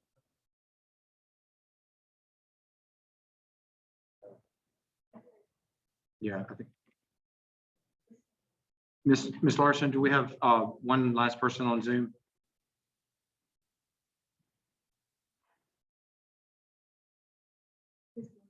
Okay. Are they able to unmute themselves? Director Robbins, it's Christian Reese with Club 20. I'm not sure if you called on me yet or not. I am calling on you right now. Thank you. Perfect. Perfect. Well, thank you again for your visit to the Paonia area today. Club 20 is a nonpartisan coalition of businesses, individuals, and communities who come together to advocate on behalf of the Western Slope at the state and national levels. We come before you today to express our support for Colorado's oil and natural gas industry as the backbone of an all-of-the-above energy strategy. Communities across our region depend on the royalties, tax revenues, stable, high-paying jobs, and many associated benefits generated by the energy resource extraction and power generation. Affordable electric power is vital to communities, businesses, and the economy of Western Colorado. And that affordability impacts our competitiveness to work, play, and live. State legislation and regulatory policy has had and continues to have direct and indirect impacts on Western Slope resource extraction, impacting the economic and social well-being of many of our communities. Club 20 believes that free market mechanisms, rather than mandates, should be the primary consideration regarding the choice of energy resources used for power generation in our state.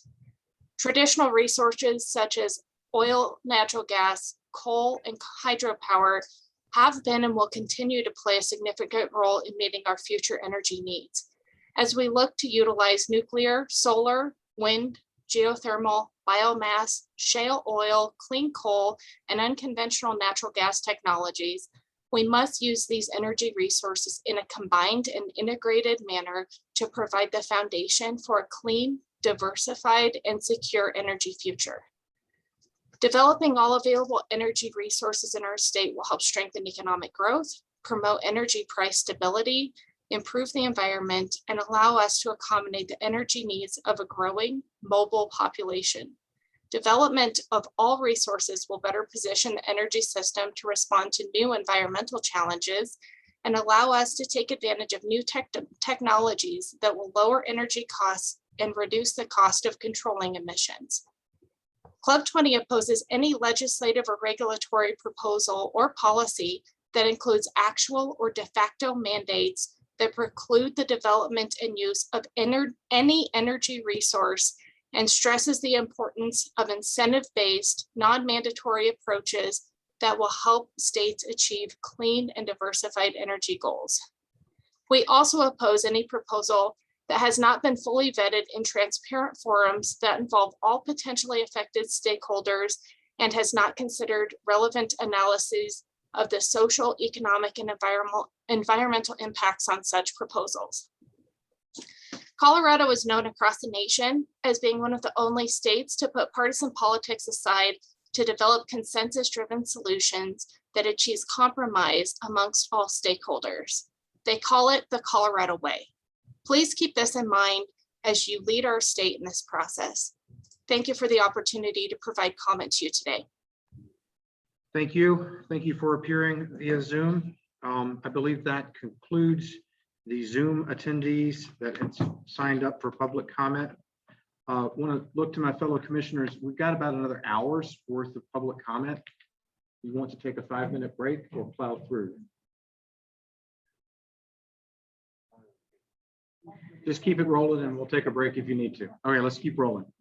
All right, with that, the next person that signed up in the room is Emily Wassel.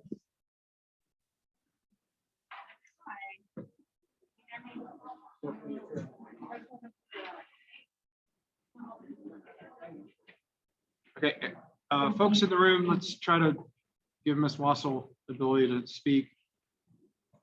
Take a minute, 2 minutes, okay. Okay, we're gonna take 2 minutes to get everything reset back up. Just a sec. Can I ask you a question, Emily?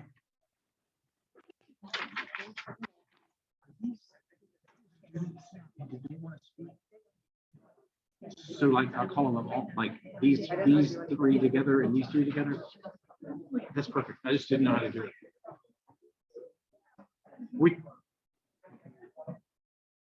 Okay.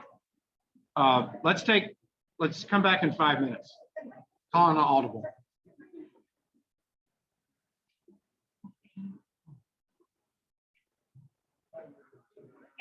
Come back in.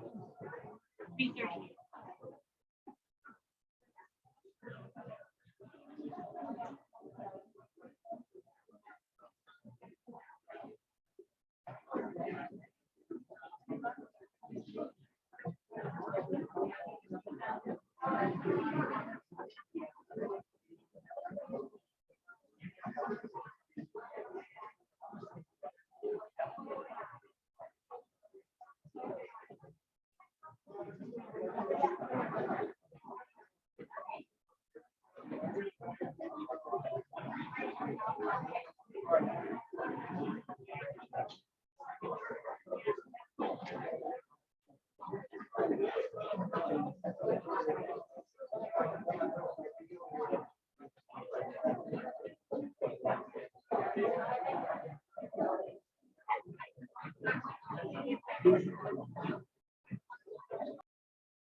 As you see, we're wearing these Act on Climate shirts.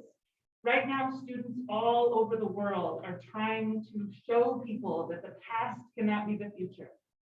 We're talking a lot about diversification of energy usage, and I think that's important, but it's also important to recognize that we cannot continue living in a world where we're using 5 Earths worth of resources. My students understand fast fashion has to stop. You know, using lotion with palm oil from halfway around the world has to stop. Like, in an effort to really understand how to sustainably live in this planet in the future, it's critical that we understand what real resources are.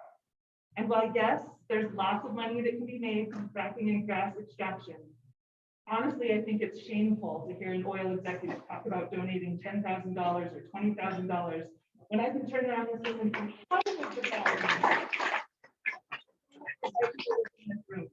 So my plea to you is to understand that this is like going back in time. This is a very, very special, unique place. We provide food and resources for all of the state. You can go to Meow Wolf in Las Vegas and drink Big B's juices. It's going right here. So please understand how unique and valuable and special this land is.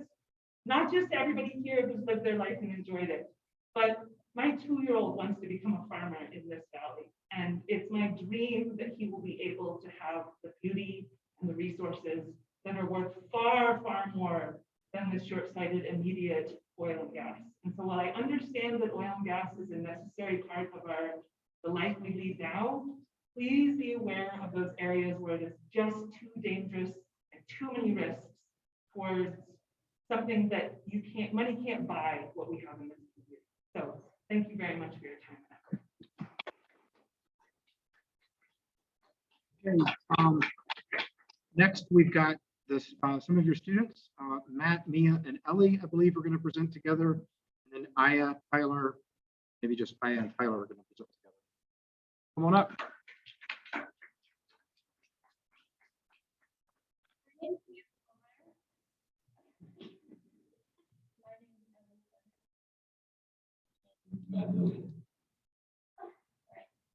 Living in Paonia is so special, especially because we have such an abundance of organic food that thrives on our clean water.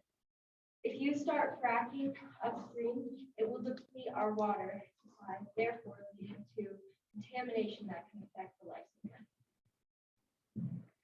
Fracking creates pollution in our air and water. It also leaves volatile organic compounds which can cause asthma and severe illness. Air quality samples results have shown fracking releases large amounts of chemicals such as benzene, hydrogen sulfide, and formaldehyde. These are extremely toxic for health and brain. Such a huge part of our valley community is organic and sustainable farming. So many of my friends live and make a living on these farms and orchards. It is so deeply ingrained into our community and our way of life. This valley thrives in abundance. Most of our profit comes from sustainable agriculture. These farms are so special to us, and they give us so many people job opportunities. If these farms were to be contaminated by chemicals and waste in our waterways, our community could fall apart. This valley is truly such a special place. It cannot afford to lose such a central part of its structure. Others get the profit and benefits, and we get the consequences. So please think about what is at stake and what could be destroyed. Thank you. And then we'll follow up on your fellow students.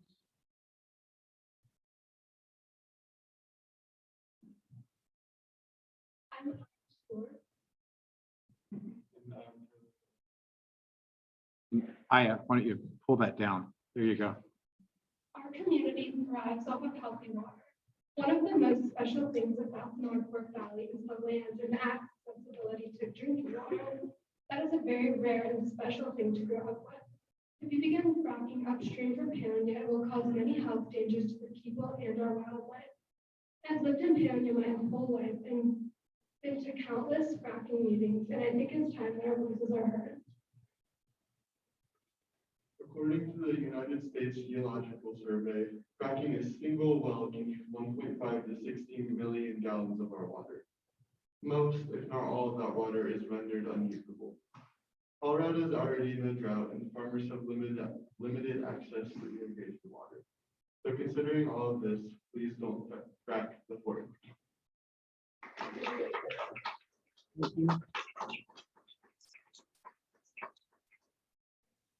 Okay, back to our regularly scheduled program.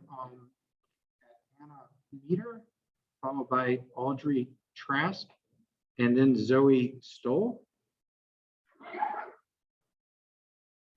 I must have really screwed something up. Are you I'm Miss? Anna Meckler, and I'm speaking as a mother and as a grandmother.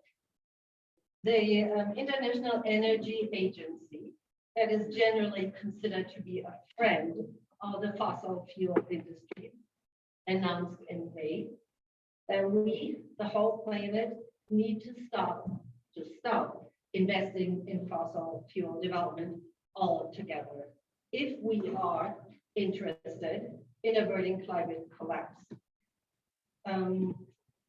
So we are on course to reach an increase in planetary temperature of 3 degrees Celsius if we don't drastically reduce our reliance on fossil fuels.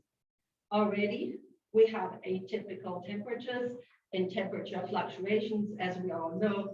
As someone earlier pointed out, that here in Paonia, we had a sudden frost last year that was disastrous. We have an extreme severe drought. We've had it this year in Paonia, in this area here. We have floods, we have fires, we have intense heat waves, and we're already experienced the chaos that is coming from that. With 3 degrees, as James Hansen wants, our game is going to be over. So in the interest of mankind, not to even mention animals and nature in general, I strongly suggest that any additional fossil fuel production is off the table. Thank you.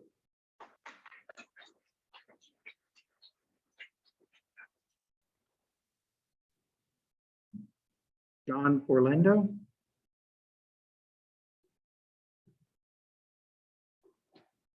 Was there another student that was still to be called on?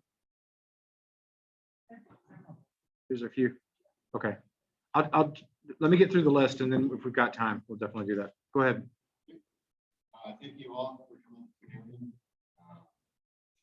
coming to North Fork Valley today and listening to citizens that live, work, and play here. We appreciate it. My name is John Orlando. I live here in Paonia. My wife, excuse me, sorry.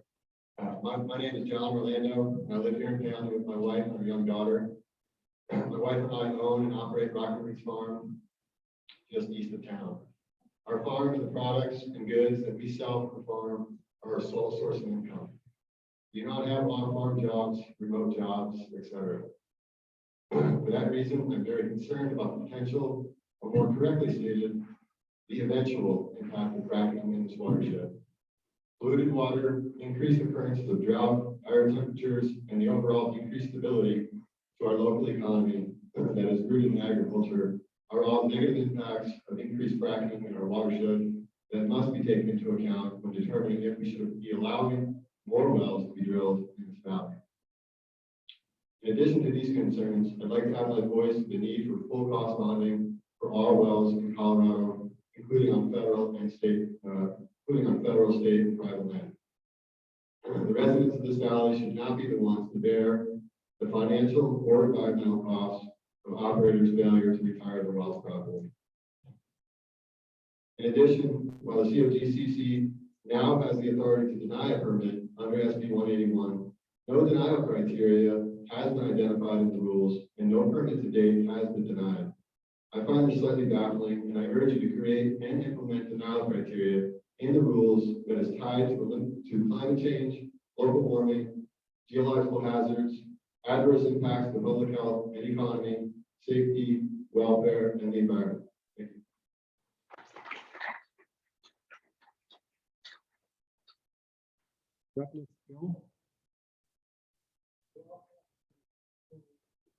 Thank you.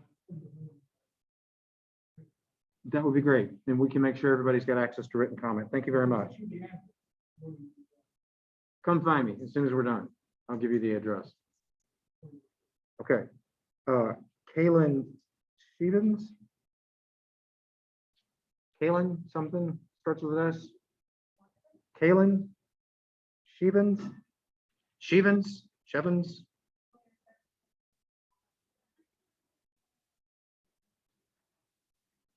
Brent Hellickson.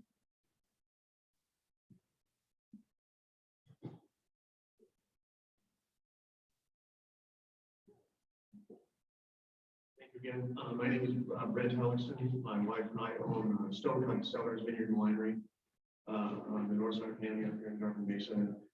You may have heard, we see some things differently in the West Slope than you do on the Front Range. So I'm thankful that you came out here to hear our side story from our side of the divide. And as just a quick aside, I know you went up and we're doing well site visits, I think earlier. I invite you to come do a winery visit. I've never been on a well site visit, but I expect a winery visit to be at least as much fun. so come on up when you get a chance. I'm also been a board member for Citizens for Health Community for the last decade. Terradation Reservoir Company board member for more than twice that time, and founding member of the West Alps Winery Association in the valley here, which was formed about 20 years ago. And I echo and support what many people have been saying here today about the risks that are being faced here with the development of oil and gas in our watershed. And what I'd like to do is to try to use a couple of specific examples of where that risk shows up for us and how you might be able to help to mitigate that. We're generally, humans are more inclined to take on risk when the rewards are high or the consequences of failure are low. And I would say that neither of those things apply to the valley here. The rewards locally are minimal. I mean, we'll get some severance tax.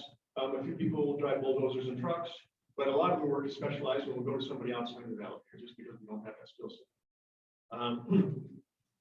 The rewards nationally and globally, as many people have said here, are essentially zero. I mean, we're pursuing a resource that the best science tells us we need to leave in the ground. So it doesn't make sense to absorb a lot of risk for that reason. The consequences, however, can be, and often are, severe and often cannot be mitigated easily.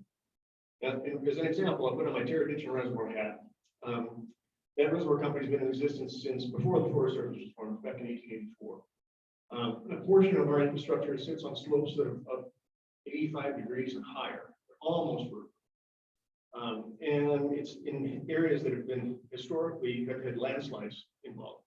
And it's very difficult terrain to work in if a failure occurs. Any induced seismicity, either from hydraulic fracturing or the activation of disposal wells, increases the risk of failure in those areas. And it may not be identifiable right away. It may not, I mean, the rocks may not come falling off the side of the hill until the next spring when the trees thaw cycle starts. So it's difficult to assign causality to some things. Recent estimates that we had to repair and pipe some parts of the ditch came out with numbers that were like $900 per foot back there to prove that or to repair it. And the restoration of the water flow is critical at certain times of the year in order to avoid a crop failure downstream. And so Terradation Reservoir really is not able to absorb the impacts or the risk of impacts from oil and gas development. And these are definitely off-site impacts. Our part of our infrastructure is on Forest Service, part of it's on private, part of it's on BLM. But wherever they end up drilling up in there, we may end up with impacts from it that are not directly identifiable to a specific well.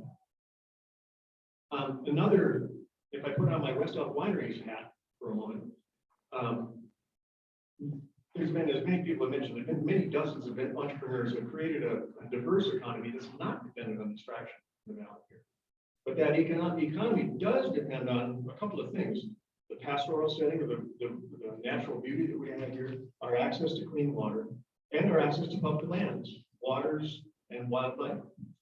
And the risks of those things being altered or destroyed are very high and must be borne fully by the people involved in economic benefits, the industry themselves. And the last thing that was just mentioned here, the oil and gas, Colorado Oil and Gas Conservation Commission never, to my knowledge, has denied a permit, and therefore has kind of a credibility issue with those of us in the impacted communities. Until and unless the commission denies permits in areas where the risks are high and drilling is inappropriate, from here, it just looks like another pinstripe suit trying to come and take my water. Thank you. Thank you.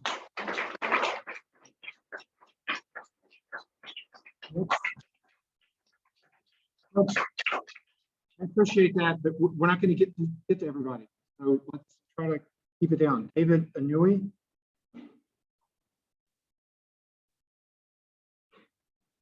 My name is Dr. David Inouye, a resident of this area. I've done logical research in this watershed and the adjacent East River Valley watershed for over 50 years. I'm a past president of the Ecological Society of America, which is the country's largest association of academic, industrial, government ecologists. And I'm also a board member. You now heard from 3 of us board members from the Citizens for a Healthy Community, as well as our executive director. One of the earlier speakers made reference to the fact that on his private property, the Hotchkiss Ranch, they have no problems. If you go to the state database about accidents in Colorado, there have been 9 spills of produced water in the last 5 years in this watershed. So I'm not sure whether any of those were on his property, but certainly they've been in this watershed. We've also heard a lot about financial assurance. And the figure that I've seen around is over 17,000 inactive wells here in the state of Colorado. I think your estimate was about $93,000 per well to shut those wells down.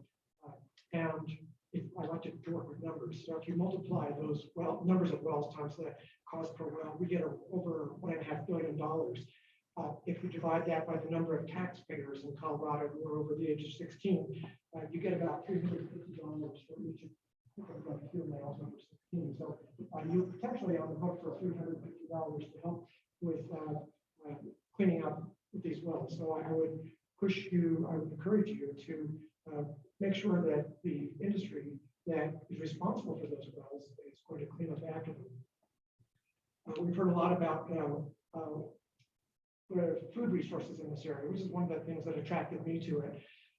If you were here on a Friday, you could go to the pop-up bakery, one of 3 bakeries that I know of in this valley, which bought an industrial-sized grain mill this summer, has installed it, and now has access to 9 different grains that are grown in this valley.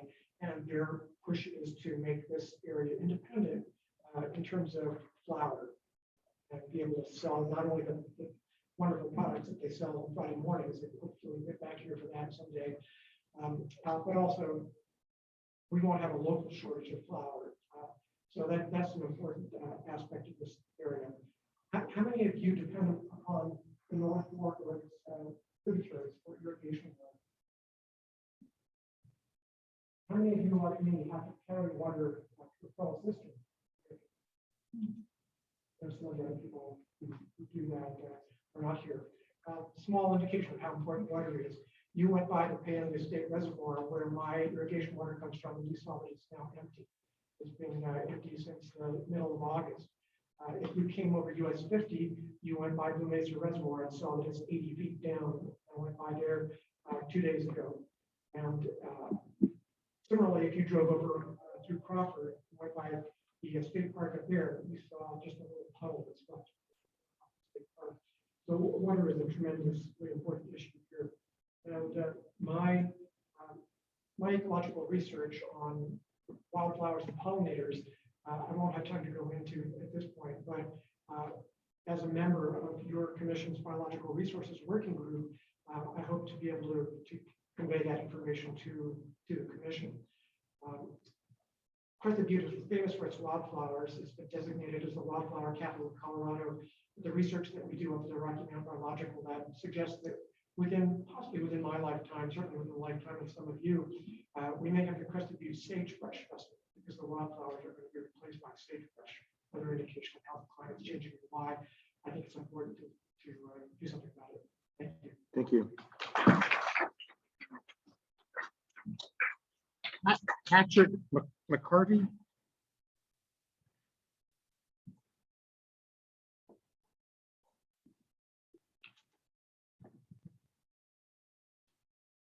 Colorado native, born on the western slope. Thank you all for coming out here. I really appreciate it. I've been looking into and concerned about hydraulic fracturing in this area since I was about 16. That means 21 years of spending days like this where I could be putting my energy into my companies, making more money to come down to speak to people that can make choices that can change the lives of my daughter in the future, current people in the community for the agriculture. You guys have heard about a lot of things, so I'm going to try to touch on some things that maybe haven't been touched on. One night I woke up and my bed was shaking. I'm like, there's not earthquakes in Colorado.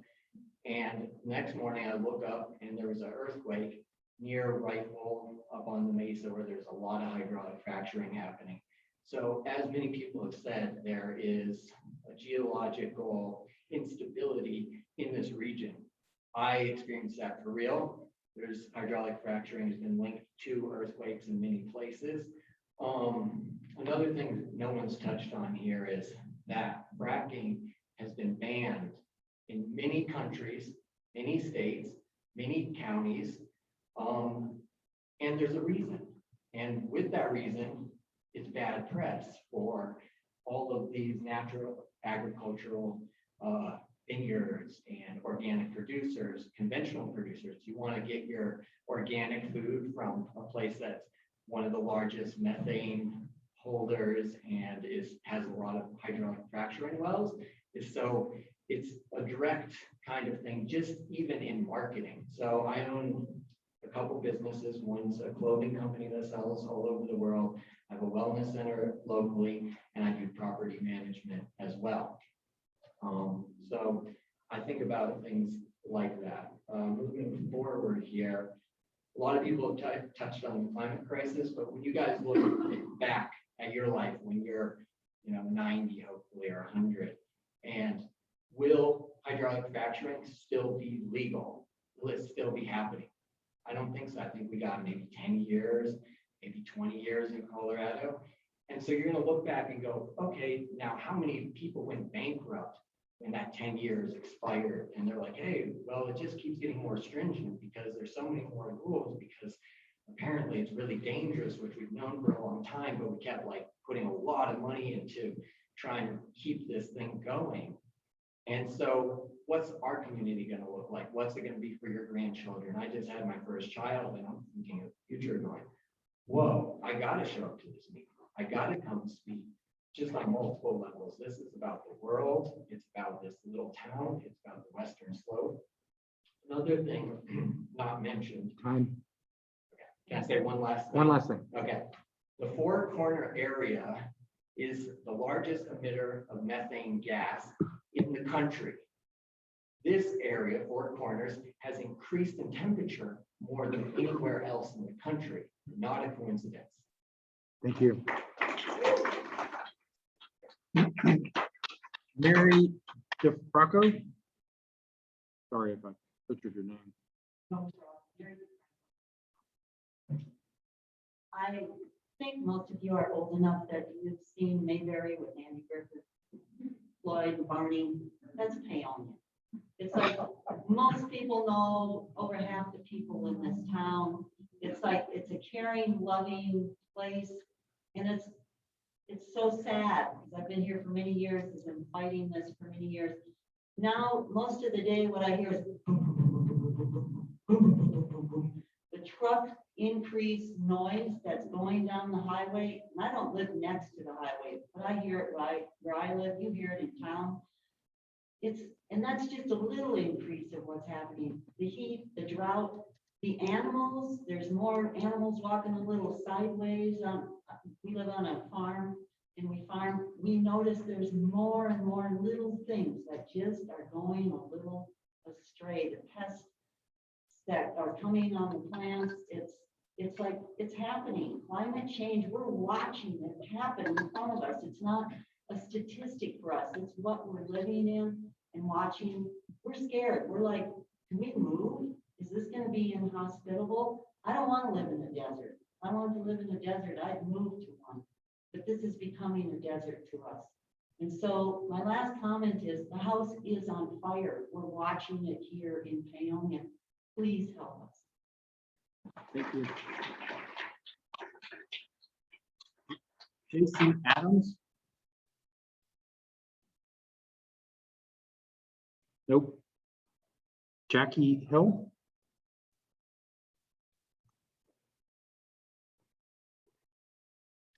Okay, thank you very much for coming and hearing us all.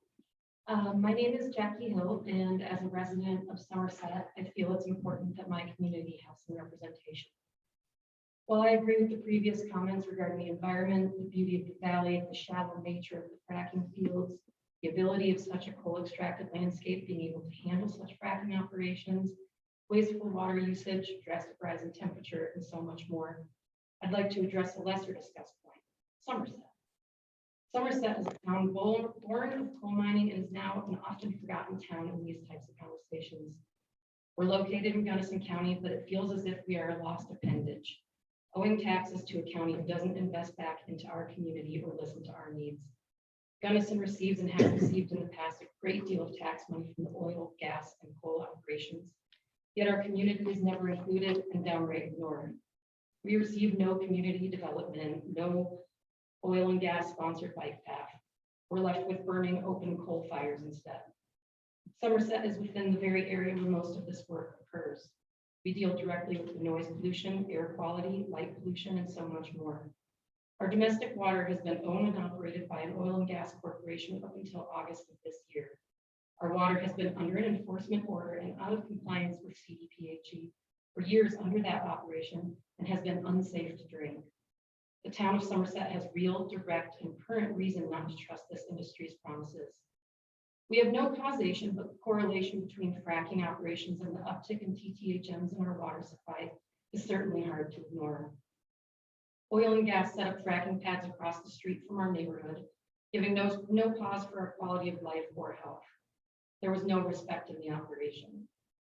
We deal with these TTHMs in our water, the light pollution, noise pollution around the clock. We went from being able to see 4 of the 7 moons of Jupiter through telescope one night to the arrival of fracking the next day and not even being able to see the Milky Way. We got woken up by trucks, earth-shaking storage operations, and bright light blaring overnight for nights in a row. And while these might seem like small complaints, it is part of the reason we chose the community we did. What I would like to see is for these companies, Gunnison County and the COGCC, to take our community into consideration. We have an aging water facility, our park is falling apart, and our community needs to be seen. I'm not quite sure how in an extremely over-allocated watershed, the commission sees fit to ensure fracking has water, yet a town founded in 1896, Somerset, has no rights to our own water supply. Our community is small, but we do deserve to be seen. Thank you. Thank you.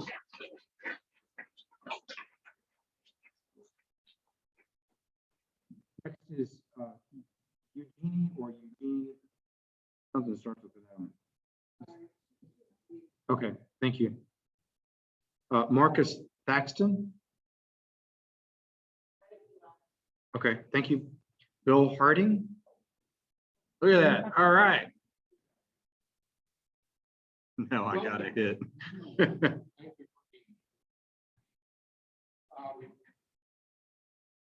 My name is Bill Harding, and I'm part of a family on my dad's side that's been here since 1900. So we've been through developing a town, developing the land for ranching and farming. And I'd like to point out that my grandmother took all his grandkids in a rose garden and instilled in us the idea of being good stewards of the land and the water. And as such, I want on that behalf of that heritage, I want to extend to you, please look around. Take a look at that mountain. I live at the base of it. And pretty important for here. That mountain supplies 32 springs. It supplies the water to here. Is part of the Gunnison River water basin. It supplies a 1/6 of the water supply for the Colorado River Compact. That's 7 states, 40 million people. Let's see here. I want to talk about best management practices, which is quite the buzzword. Industry loves it. My experience in the fire service, 33 years, I'm very well acquainted with best management practices. I'm also aware that it offers no guarantee that the mitigation for probabilities of risk is going to be handled in every situation. I've actually dealt with situations where it failed. I just wanted to kind of share, I'm reading an article now, an abstract, called about risk governance in shale gas development, which is put out by Science and Technology magazine.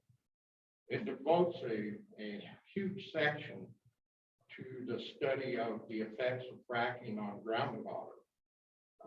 It makes the case that that study is ongoing. There's still a lot to go on. Again, I'd like you guys, please take a look around, meet the people here, go to the farm. Can't do it today. I understand you're busy. Please come back. We'd love to have you. See our concerns, see the impacts that gas development can occur to us.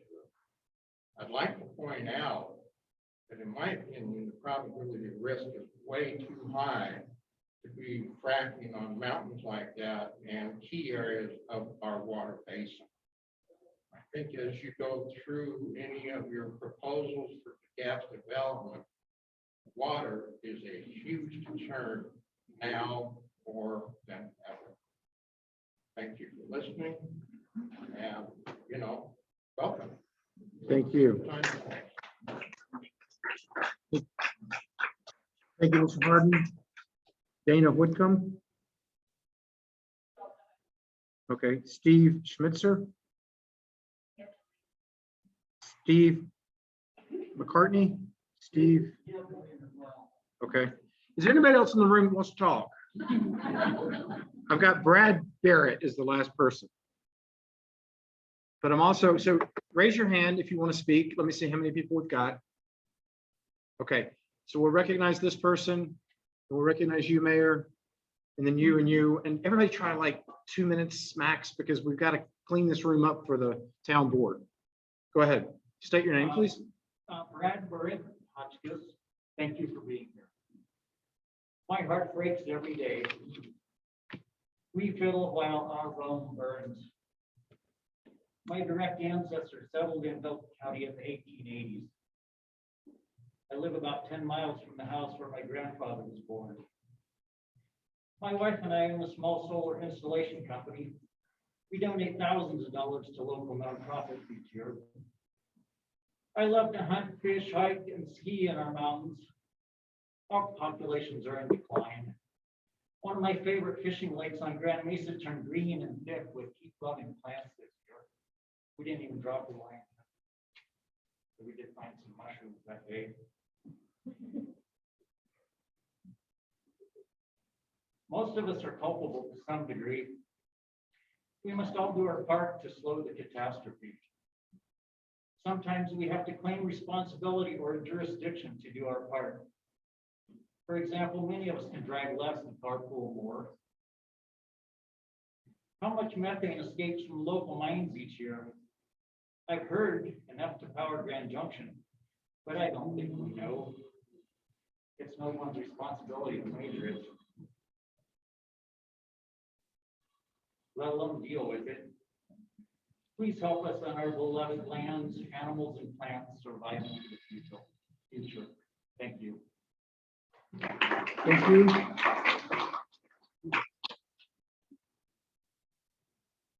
Very short and sweet. You came, we're thrilled, obviously.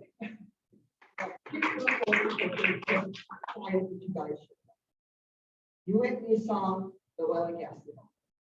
Please come back. We will feed you food like you have never had before. We will give you wines that are world-class and gold medal award winners nationally. We will show you what we are trying to protect. So please come back. Let us know. I will make sure you have the best farm-to-table dinner you can with wines that are out of this world. Thank you, Mayor.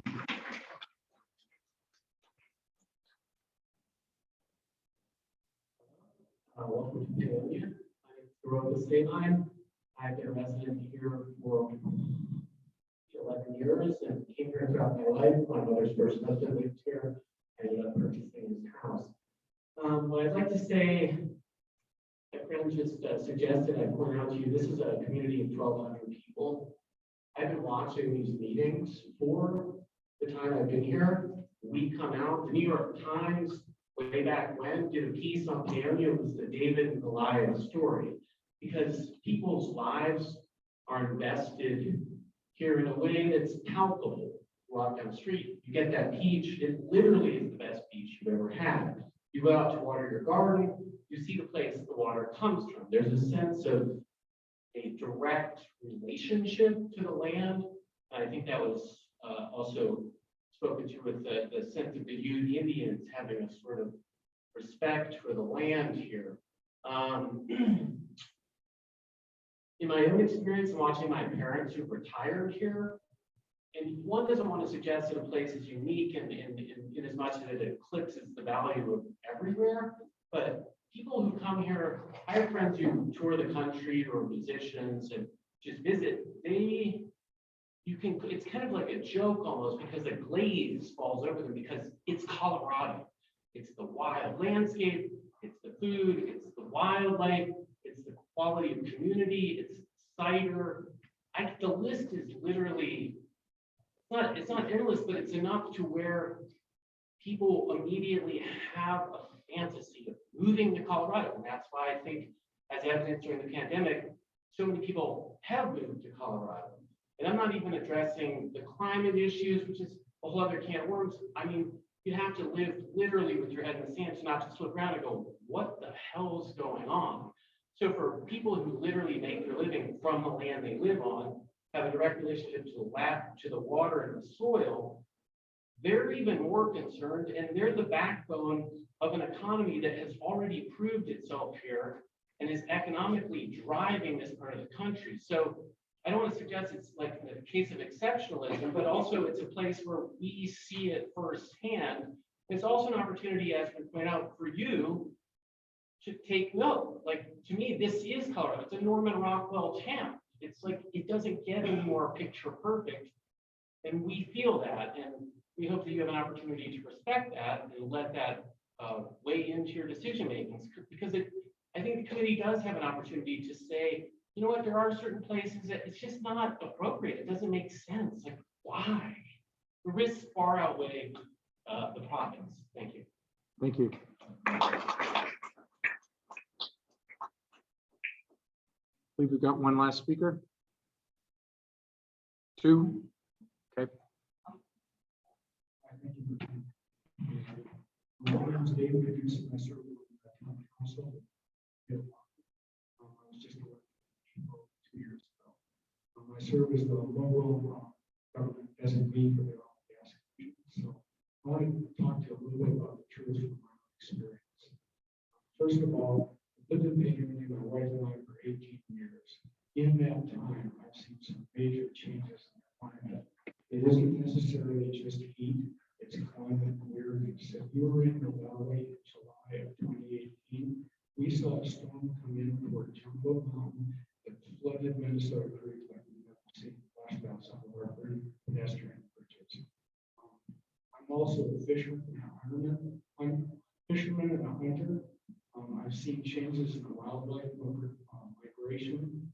I've seen changes in their habits in the years I've been here. My wife and I hauled water for 17 years, so we know the difficulty of people with water and how precious water is. That's one of the reasons we moved here, was because the water resource. Here in Paonia, we had a water emergency 2 years ago, and it really heightened our awareness of the need for quality water. So the last thing I want to ask the commission for, if there's any possible way, carve out our area as a no permit zone.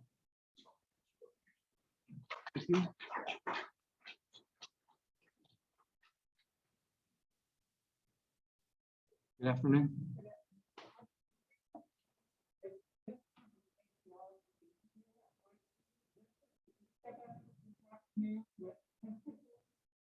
And I want to invite you all to explore years of accountability. I don't know your story, how you got on this commission. But I want to invite each of you to explore the possibilities of denying well. That, you know, as we look at our world leaders gathering in Copenhagen, and each of us doing our parts, putting up our solar panels, doing everything we can to mitigate the climate crisis that we see happening around us. I want to invite you to explore your ability, your special ability as a person on this commission to deny further fracking in Colorado. Thank you. Thank you, Claire. Anybody else?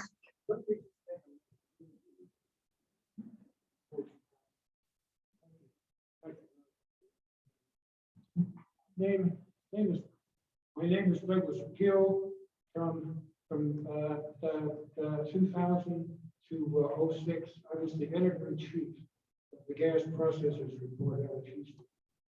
Okay,